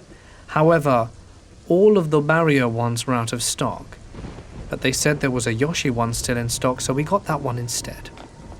The cart actually worked, and I was happy that I at least got it over nothing. Eventually, everything was fine. I would always leave it in my wardrobe, but in the morning I would wake up to it being right next to my bed. And I know this wasn't part of a prank, because my mum told me one night that she heard the sound of it driving around. She went to go check it, and the RC remote was at the top of our wardrobe, completely out of my brother's reach, or mine, and it wasn't even on. It was just the car that was on. She ended up turning it off and going back to bed, but the Yoshi toy kept appearing next to my bed. We always closed the wardrobe, and when the toy appeared next to my bed, the wardrobe would still be closed. Eventually, my mum gave it to her boyfriend, and it would stay on a shelf, just staring. Nothing ever happened, with the toy being at her boyfriend's house. But whenever I looked at it, it would just haunt me of the memories that I had with the toy. This isn't the only experience we've had, as my mum has other experiences of us being asleep and hearing footsteps in our room, or some sort of shadow entity in the hallway. But this is one that I experienced and will never forget. A few years ago I worked the graveyard shift alone at a 24-hour subway, the sandwich shop, not the transit station. About half of the customers were military guys who were also working graveyard shift on base. We were located right next to an Air Force base, and roughly half the customers were drunk people coming over from nearby bars. A small sliver of our customers were mentally ill homeless people and drug addicts who were just attracted to an establishment that was open at 3 in the morning. One night at 3 a.m, a man comes up to the counter, as though he is going to have me start putting together a Subway sandwich. He's wearing a big coat, which seemed odd since it was a warm area of California and was probably 70 degrees at the time. He's bearded, probably around 50 to 60 years old, and just looks down and won't make eye contact. "What can I get you, sir?" I ask. He's standing there shuddering, making strange noises, and I realize that he's sobbing. "Are you alright?" At this point, his sobbing turns to laughter. "I gotta come in here to get away from them big grey things with big eyes." "Okay," I say. "You know, the ones with the big eyes that are trying to take me. I have 2 kids, but they took them away from me. They took everything from me. I used to be one of the village people, you know." At this point, an Air Force serviceman and servicewoman walk into the shop, much to my relief, and stand behind the man. The man throws his arms up in the air and says, "You go ahead of me. I'm not in line. I'm not buying anything for myself. I'm buying you kids your sandwiches. You get whatever you want. I'm paying for it." The 2 soldiers politely declined and went to order their sandwiches. I assembled their subs and they began to pay for them, when the man with the coat suddenly announces at the top of his lungs, "I'm God. I am God." The 2 customers then turn to look at the man as he proclaims this. I will prove my powers. He begins by taking a bag of Doritos off the chip shelf and throwing them across the dining area. Do you see? Do you see my powers? Behold. The two customers finish paying and depart, much to my dismay, leaving me with the man. I run over to the phone and dial the police station. As I do, the man loses his energy in an instant and starts sobbing again and exits the restaurant slowly. As I'm speaking with dispatch, she says, yes, we've gotten several calls about this man tonight, but we haven't been able to find him. We'll be down there right away, within a few minutes. Then I see the blue lights of a cop car as police officers take the man into custody along the side of the highway. I always pride myself with being pretty good with dealing with the drunks and weirdos that would come into the middle of the night, but that was one of the few times I actually feared for my life in that job. So, to the Dorito god, let's not meet again. When I was very young, my grandmother had a painting that hung in the living room of her old house. The painting was of two women at a piano, one playing while the other listened, and pointed at the music, as if in the act of teaching the song. I would often sleep over at her house as a child. I have countless distinct memories of seeing the figures of the painting move at night, not in an intelligent way, but in a sort of acting out the scene sort of way, almost like how a GIF on the internet is nowadays, constantly looped actions. The woman playing the piano would begin to actually strike the keys and tap her foot to the rhythm, while the other woman would nod her head in approval or disapproval as she judged the performance. There was no sound. I was so young, and saw the painting do this so often that I thought nothing of it, and accepted the idea that some paintings out there can move on their own. Decades later, I remembered the painting, and noticed I hadn't seen it in a long time. I asked my now very old grandmother about it. She told me that she had wrapped it in cloth and locked it in her closet. I jokingly told her that as a child I thought I saw the painting move at night. She went dead serious on me and said, "Me too, dear. Why do you think I don't put it up anymore? Thanks for telling me you saw it. I thought I was crazy all these years." I used to work in a lab where I would do behavioral testing on rats that would sometimes go very late into the night, past midnight, as rats are nocturnal. There was a little creek behind the building on this college campus, and there were a lot of bushes/grass everywhere. During the testing, I spent a lot of time in my car in the parking lot, waiting for the testing to be completed. One night I was in my car, I noticed a coyote walking very nonchalantly across the parking lot. He basically crossed in front of my car, from left to right, coming about 10 feet in front. I decided to open my door and stand up to look at him. I wasn't too worried about him attacking me. I just thought he looked pretty cool. So I'm standing there and we're looking at each other eye to eye. A grey, very healthy looking coyote with no fear in his eyes. As he passes in front of my car, he slows and then stops and stands there looking at me. His posture isn't threatening, he's just kind of looking at me the way I'm looking at him. I'm obviously thinking to myself how neat it is that I'm safe, and we can just look at each other for a moment. And then I start to double check whether I'm actually safe. I had figured if he had bolted for me, I could have just got in the car and closed the door. And even if he got to me, I was pretty sure I could handle him with a knife clutched in my hand. I'm thinking this when it hits me. Coyotes probably don't hunt alone. I had one of those, "he's right behind me, isn't he" moments. And I turn around to find another coyote about 10 feet behind me, staring at me just as nonchalant as the one in front. I basically had a clever girl scene on my hands. And I remember what happened to the poor Australian guy trying to outsmart the raptors. Luckily, their behavior didn't freak me out, so I was calm enough to just stare at this guy too. For what felt like an eternity, but was probably only 10 seconds. After that, they just turned their heads and carried on their way into the center of the building. where I got to watch them hanging out looking for rabbits for the next night that I had testing. The next time I had late night testing, I didn't see the two hunters return to their usual grass mounds under the big tree. My name is Torin, and to give you some background, I believe the apartment that I was living in was haunted. My bedroom was downstairs and had a closet. Then, that closet led to another door to the basement. The same level was equally terrifying. Some things to note that were strange about the place. In the laundry room, there were bullet holes in the walls. Quite often, I would hear bangs and knocks coming from that room, even when there was no laundry. Common things that would happen around me. Doors would open and close randomly. In the bathroom, the door would just open and there would be no one there. Walking up and down the stairs, it would feel like nails or fire on your feet. I heard my name being called by voices I didn't recognize. I would constantly see different people. I would give these people nicknames.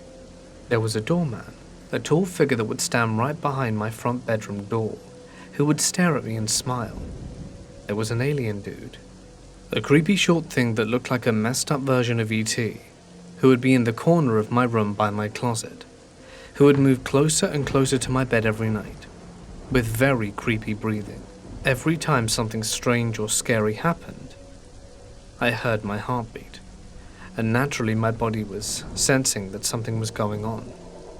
Things got so bad I had to tell people about this. The whole time I lived there I was between 5 and 9, so the day I told people about it, two things happened. The first is that for the rest of the days I saw faces anywhere it was dark. The second thing was my bed got shaken. To give context, I had a bunk bed. I was so scared of things happening I thought I would be safer sleeping on the top. So while on the top of the bunk bed I heard my name being called out from the closet. The bed was shaken so much I got tossed out of my bed. I was terrified from that point on. Fortunately, we moved out shortly after. Another thing that happened is one night I saw a doorman. He would always close the door, but while I was watching him do it, I heard something on my bottom bunk. Then I heard a dog panting. Then I hear another creak and I look down and there are two indents on the bed. One that looked like a man and another like a dog. I didn't see the doorman after that one incident. There was also a time I was playing some games in my room, sitting in front of my TV, at the other end of the closet. I tried to be as far away from the closet as possible. Then the power went out and it was pitch black. Suddenly I hear the creak and the closet door open, and I felt hands all over my body. When the light came back on, my body was halfway through the door. Both the closet door and basement door were open. I couldn't do anything but panic and scream. I ran upstairs, then I had to go to school. But it was quiet for the rest of the day. There was also something that happened at Christmas. We had just finished opening presents. We were going over to the family, so I ran downstairs to go put my socks and shoes on. I ran so fast that I ran straight into my dresser, and I think I knocked myself out. The next thing I know, I'm in the basement/closet. My parents came to get me confused as to why I was there. I didn't know. I was just terrified.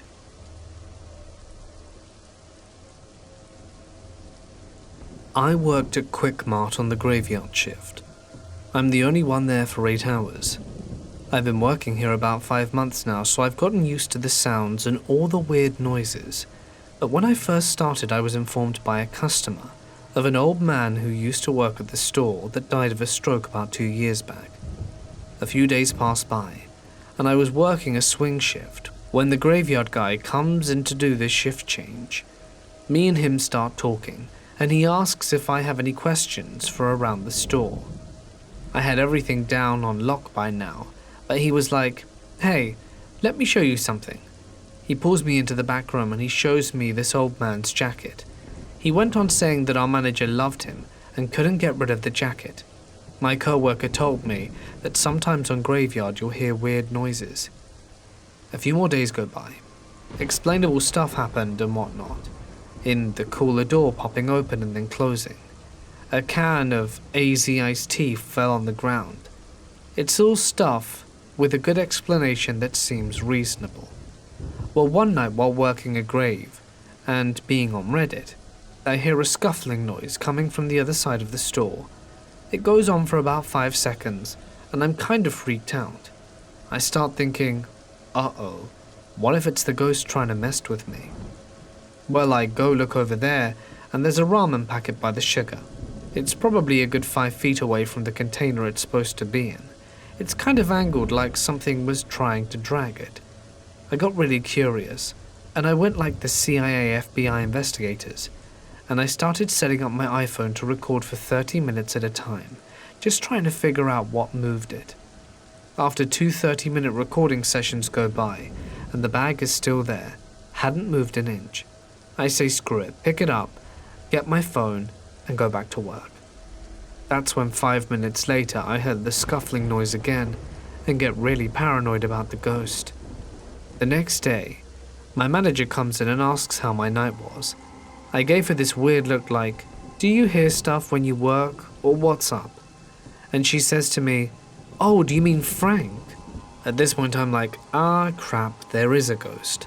So I respond to her, you mean the old man who died 2 years ago? She laughs and says, oh no, that's Bob. I mean, Frank the mouse who eats all our ramen packets. A mouse in a gas station almost made me believe ghosts were real. This story takes place when I was a boy, very young, with a thirsty desire to travel. My friends and I had banded together all our money to go on a trip through Africa. It was an enlightening experience, and on one of our experiences, we were taking a tour through an abandoned mine town. We were allowed to roam around this town for a little while, and as we were going our separate ways, the tour guide gave us very specific instructions to stay within the ring. There was an area where we were not permitted to go, and we all agreed that we wouldn't go there.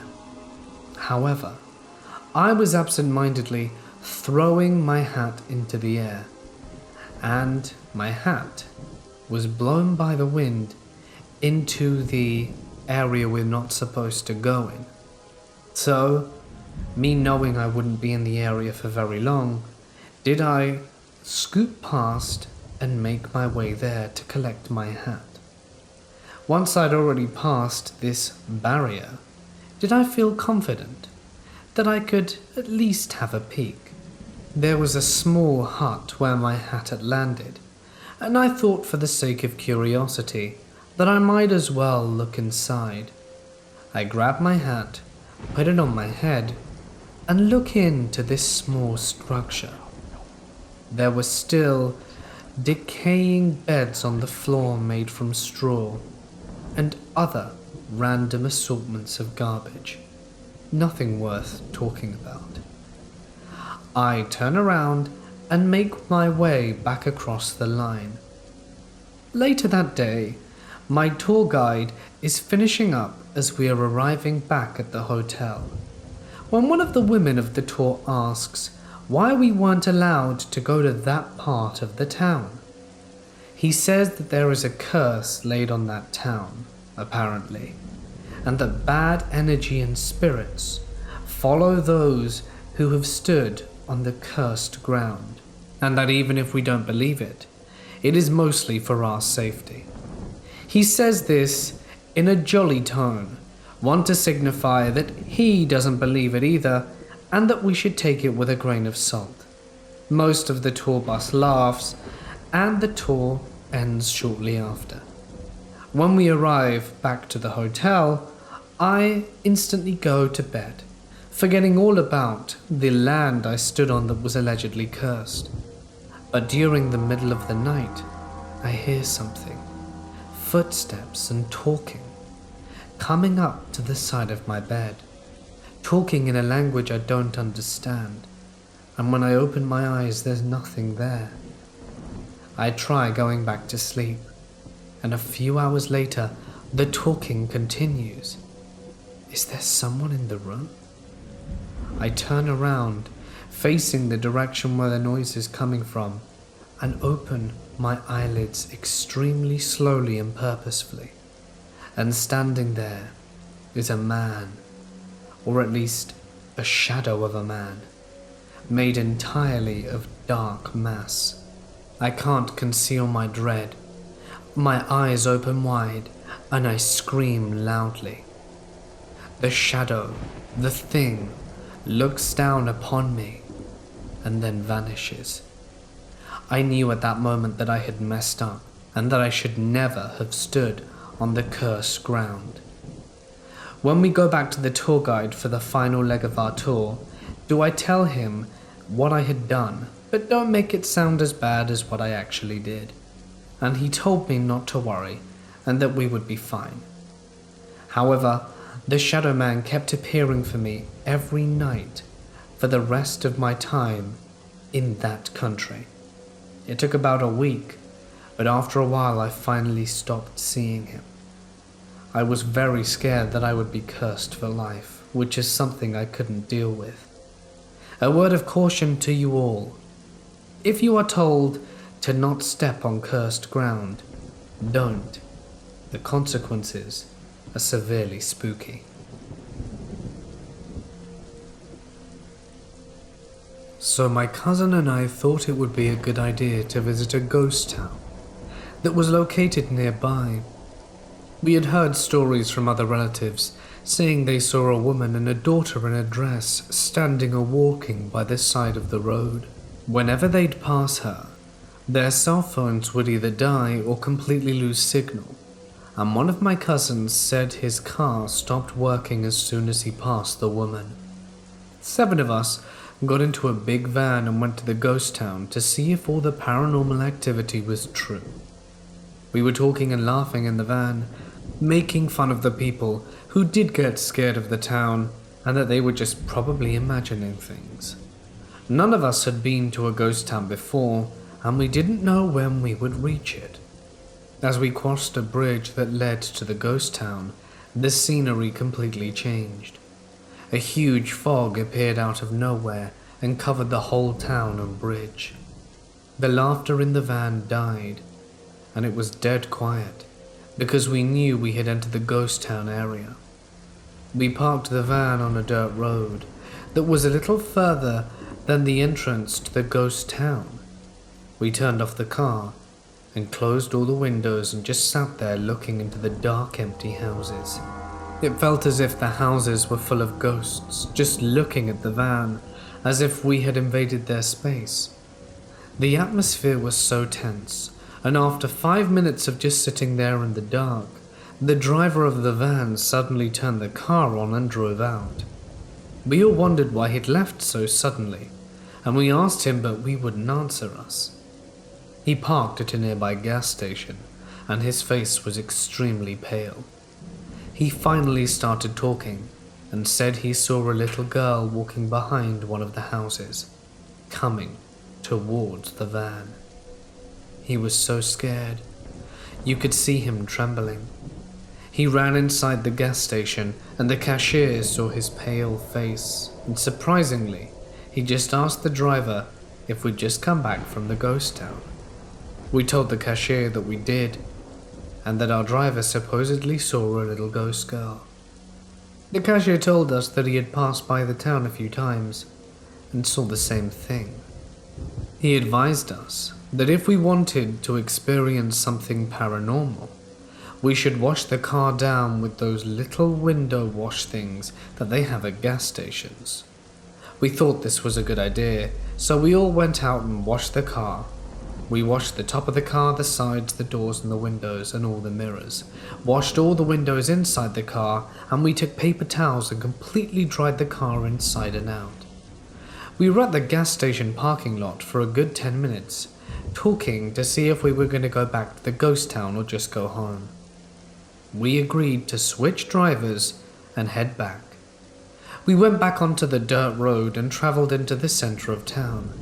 We sat in the van for 15 minutes, just looking out for signs of a girl or signs of activity in the houses. I can't explain how tense the atmosphere was.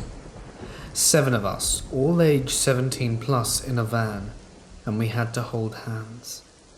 It was weird, but everyone was so scared we couldn't help it.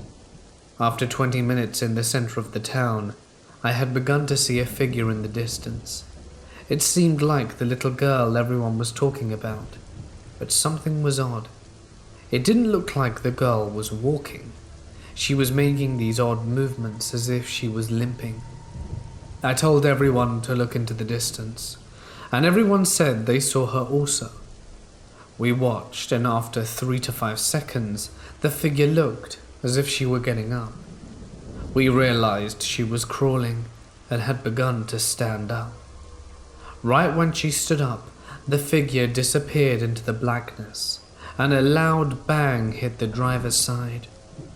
The gravel beneath the van made sounds as if someone was crawling under the car, and 3 very distinct thumping noises came from under the car. The thumping was directly below my feet, and I could feel something hitting the car. Something also stepped onto the back bumper of the van, and a small thump could be heard hitting the back window. I made the decision that we should leave immediately, and so we did. We got to the gas station, everyone got out of the car, and we all saw it.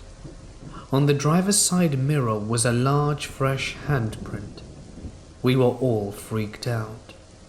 I made my way to the back of the car, and there was a little footprint on the back bumper, along with a set of handprints and fingerprints on the back window.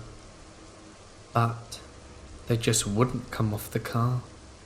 We sat at the gas station for 30 minutes after that, just freaking out, and the prints wouldn't dry.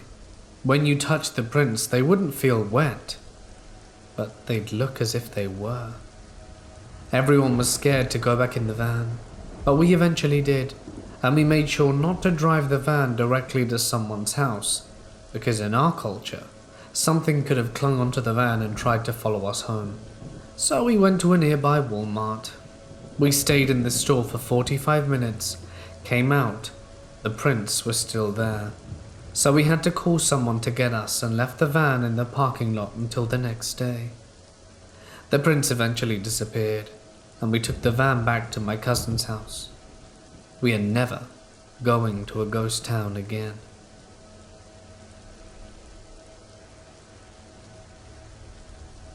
I'm a 20-year-old female, and I live in a very religious state and grew up in a very religious household, but I myself have never been religious nor spiritual. I'm an atheist, horror enthusiast, and the paranormal has just never been something that scared me, but always something that's interested me. My hood rat friends and I love to go and explore abandoned towns and buildings. I've been doing this since I was 16 and never had any scary encounters other than some rats and raccoons.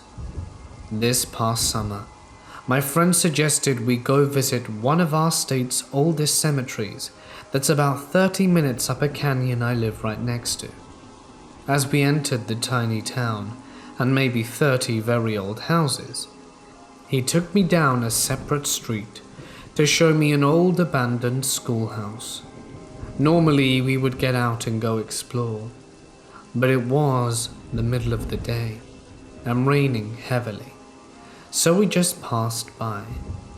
There's a plaque on the top of the school that reads 1904 and is surrounded by other very old abandoned cabins. All of the entryways were boarded up, and it appeared that there was no way in. It was an absolutely beautiful building, and I was very intrigued. The next night, I decided to go back up there with another friend of mine. We both get off work super late, so we didn't even end up heading up there until about 1:30 a.m. The drive up the canyon was fine. We listened to music and joked the entire time. But the second we turned onto the road leading us to the small ghost town, I felt sick to my stomach. I honestly can't even explain the exact feeling that I felt, other than pure terror and dread. I kept trying to write it off as general anxiety from driving so far in the dark. But as we got closer to school, the worse the feeling became. As we approached the building, I nervously suggested that we just drive around and see the building 360. As we did, I looked down at one of the doors that were completely boarded off the night before, and one door was open. Mind you, it had been raining for the past 48 hours. There was no way that someone would have went down there and opened that door. We pulled up down the street of the school, next to one of the much older, very abandoned cabins. Reluctantly, I got out the car and locked the door. I thought that maybe I was overreacting, and that I just needed to take a Xanax or something and calm down. But when I looked at my friend, I could tell he was very uneasy as well. Very out of character for the both of us. We started walking up the street towards the schoolhouse. The feeling in my stomach got worse, and before I knew it, we were standing on the road in front of the schoolhouse. I looked down at my feet, about to step onto the grass. Every single fiber in my body was telling me not to step into the property. I'd never felt this feeling this strong before. I've never been this scared in my life. I wrapped my arm around my friends and forced myself to step onto the grass, even though I knew I shouldn't have. I started to walk around outside the building, just to get a closer look of the outside. We're about 15 steps in when we come around the side of the building to a ton of trees. We kept walking. Before I could even open my mouth to express how fearful I was, my eyes welled up with tears, and at the same time, we both stopped walking. Neither of us could physically take another step, no matter how hard either of us tried. We both looked at each other, and without saying a single word, bolted back to my car. The ride home, we both came out clean and told each other how scared we were. My friend got really quiet and said, "I don't believe in the paranormal, but when we first drove around the school, I looked up and saw this girl staring at me from one of the windows." The scary thing is about how this isn't just the fact that he saw this. There's little to no information about this town whatsoever. But the one only thing I found on the school were 2 separate Facebook posts. One saying, "I wanted to go in and explore this building, but as I drove towards it I got such a bad feeling I had to turn around and leave." And the other, "I felt like I was being watched the entire time I lived across the street. One day I opened my window to find a little girl staring at me from one of the windows in the school." The rest of the night, I was too scared to sleep. I ended up calling my friend back over, and we just sat on the couch in my living room and watched Disney films to make us feel better. But in the days passing, I couldn't help but feel like I wasn't alone. I kept having super strange and vivid dreams. I didn't feel comfortable sleeping in my room anymore. Fast forward 2 weeks. That weekend was my friend's birthday, so we'd been drinking for the past 2 days at an Airbnb. My liver loves me, and I know it. One of my friends and I went back to my house to grab a few things, and I had a shower while we were there. He was super tired, and still a little intoxicated, and I told him he could lay down on the couch in my room and take a nap while I showered. After I had showered, I got dressed and walked back into my room. And I'll never forget this. My friend, mind you, was half drunk and half asleep, looks up at me and says, "Who's the guy in your closet?" It didn't really register to me at first, so I laughed and replied, "There's no one in my closet." He looks at me very seriously and says, "No, there's a man standing in your closet." He then woke up fully and explained that he was having a strange dream, but then it clicked. I felt the overwhelming sense of dread flow over me again. I had brought something back with me. I ended up begging my mother to have a priest come bless our home, again very out of character for me, and after the blessing I immediately felt comfortable and happy in my home again. But I think that's more of a mental thing for me, just being raised in a strict religious household, because I'm still definitely not religious. I still don't know what to make of this experience. I don't know what I believe anymore, but I'm convinced that there was something watching over me that night when I went to the schoolhouse, because I had a feeling that if I'd actually have gone in, it would have gotten a lot worse.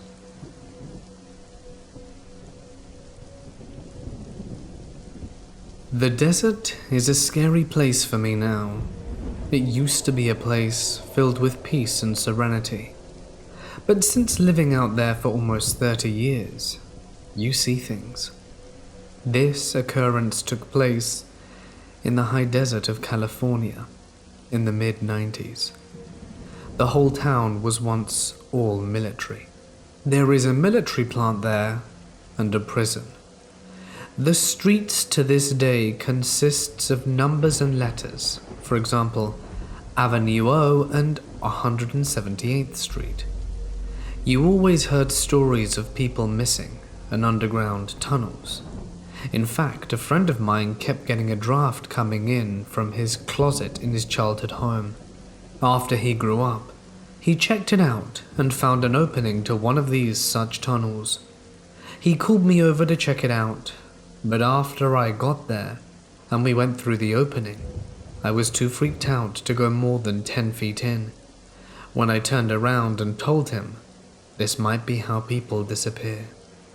You always saw things late at night off in the distance, far past the lights of the small town. Strange glowing lights that shot straight up, and things in the sky that you never spoke about. Life was pretty carefree back then. If you wanted to visit though, you would have to drive down long desert roads and sometimes end up coming home late at night in the pitch black because there were no streetlights. I remember coming home late one night with my boyfriend at the time and another friend, and we pulled over for some reason. Something compelled me to get out of the car and look to the stars. We were in the middle of nowhere, but we could hear what sounded like machinery and muffled clanks from metal. We all started looking around, but didn't see anything. Just then, we felt a vibration under our feet. I crouched down on the street and put my ear to the ground. It was coming from under us. We all listened intently and heard far down voices, but couldn't make out what was being said. We all stood up and were discussing what it might have been when we saw a small red light on the horizon that was getting closer. We piled into the car and got out of there. We only shared this with a few friends, and they had experienced the same thing. A year later, I told a friend that I had started a small business hauling, but there was a big job, so I needed to borrow a trailer. He said he had a few so I could use one, and that I should go back to his property to check it out. It was just starting to get dark when he pulled out his new toy. It was military-grade night vision binoculars. He told me to wait until it got dark to leave, because he wanted to show me something creepy. I was all in. Later we walked towards the back of his property, looking out at nothing. No lights, no roads, nothing but the barren desert. He pointed the binoculars east, and oh my, there were people out there coming out of the ground and moving around. What the hell am I looking at? He told me his family call them ground dwellers, and they're located in various parts of the desert. It gave me the heebie-jeebies, and needless to say, I never went to his house after dark again. At one point, we were living in a mobile home park past Avenue F. There was a huge tree in my yard, left by the former renter. The only way to get up into it was a hole that was cut into the floor with a door on it. Under that was a rope ladder. One night I was sitting on the porch drinking a cup of tea when I heard something move up in the treehouse, and then a head popped up. It was a lady and her husband hiding. Clearly, I thought they were on drugs. I told them to come down from there, but they didn't want to. It wasn't until I threatened to call the authorities did they cautiously comply, looking all around, not wanting to be seen. By now, there's a small group of my friends and nosy neighbors gathering around, and I saw that she was terrified by something, so I asked them to come in. I made them something to eat and waited for her to calm down. She pulled out these papers. They were drawings and schematics. They looked like legal documents with government letterhead. Some of them had embossed seals and had smoke damage, even a few burnt around the edges. She told me that they were checking out this place off Barrel Springs Road. There were 2 or 3 cinder block structures there. I knew them well. A few years back I happened upon that place, and a black truck rushed down to greet me with guns drawn. She said the same thing happened to her, but she was in one of the structures, so she grabbed some of the things and her husband ran. I went over these pages and felt very uneasy reading them. Like, this was stuff people get killed over if you got out.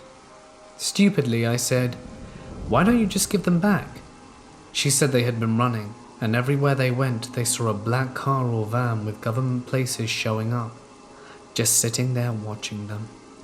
Well, I really didn't want to get too involved, especially after reading what I did. It wasn't too big for me, and I will take what I saw to the grave. So I packed them a lunch and told them they could sleep in the treehouse for the night. They did, but were gone early next morning. After that, we started seeing black vans parked on our lonely road facing the house. At one point, I even went up to one of them, but they took off as soon as I knocked on their blacked-out driver's window. Lots of unexplained things happened out there in the desert. You don't see much of it now, I think because there are more lights and people, well-lit towns and camera phones pointing in every direction. There weren't cell phones to call for help back then. I remember one time a few years later. It was a fun day. Some friends and I were in this stupid little red car called a Yugo that seemed to be on its last legs most of the time. This is where my friend's uncle told him that there was a whole abandoned town far west of the Mojave Desert, and that there were things just left there all over the place. We were so dumb. It took us a long time to get out there, and if you ask me to try and find it now, I don't know if I could. I wasn't driving, not that I would ever want to. Thinking we were lost a few times, we started seeing things.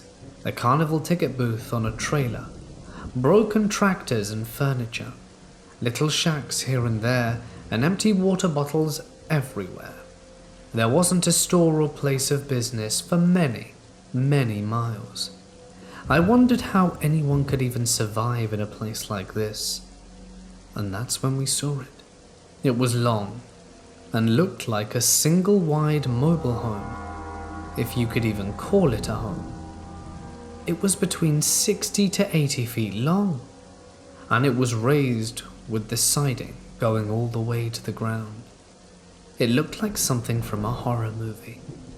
It had windows lined all the way around the front of the house, with old frayed curtains still hanging up and blowing in the desert breeze. There were open sections of missing siding, exposing the darkness under the house.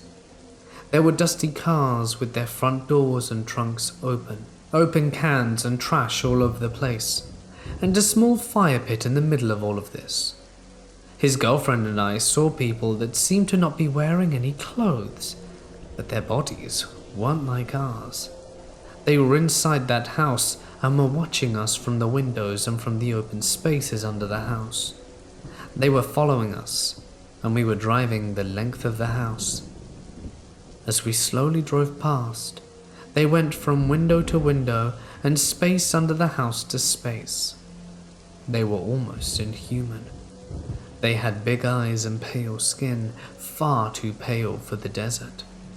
He pulled up next to the fire pit, and despite our protests to go, he turned off the car, and his girlfriend began to cry out that we had to leave now.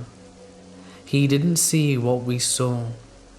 "Stop, babe, this stuff's cool," he said. Oh my gosh. I wanted to punch him in the face. We both kept looking at the people watching us while begging him to get back into the car. He picked up a long bone and was moving the soot around the fire pit.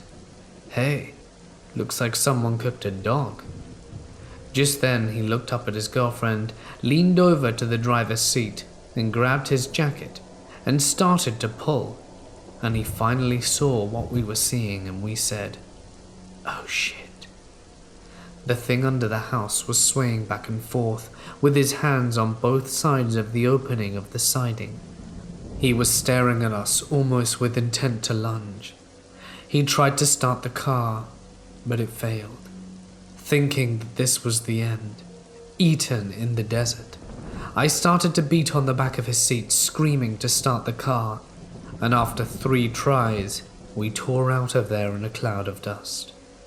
We pulled over far from that location and tried to compose ourselves. Never, ever would we return.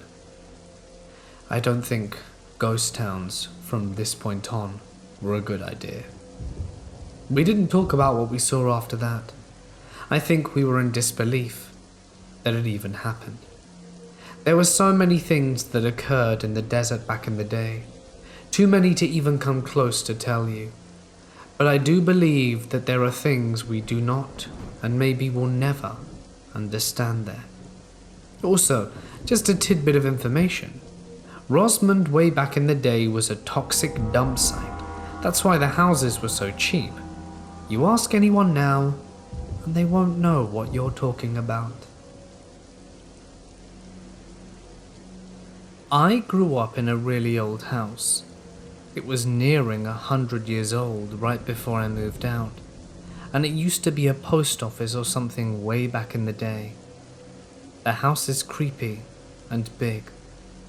There are 3 stories, but I was never really scared living up there or anything, although I did like to scare my friends with all kinds of made-up stories, and they always believed me too.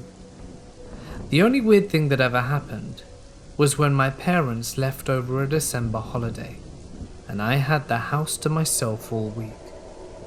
Me and my friend were bored, just sitting outside on the back porch drinking some beers. All of the doors were locked except for the one closest to us. It's just a metal frame door, fitted with glass that you can see outside of, but from the outside you only see your own reflection, like a one-way mirror. Well, while we're just chilling and talking, someone bangs on the door so hard, I was surprised that the glass didn't shatter. My first thought was that my parents came home early and caught both me and my friend drinking underage. We go into the house and there's nobody, and we looked everywhere. About 2 days go by and nothing happened. Now my room was covered in posters like most teens. I wake up in the morning, and every single one of my posters are taken off the walls and cupboards, and are lying neatly folded on my chair. There's no one in the house but me, so either I did it while sleepwalking, or it was someone else. To this day I have no idea what happened, and nothing weird ever occurred after that.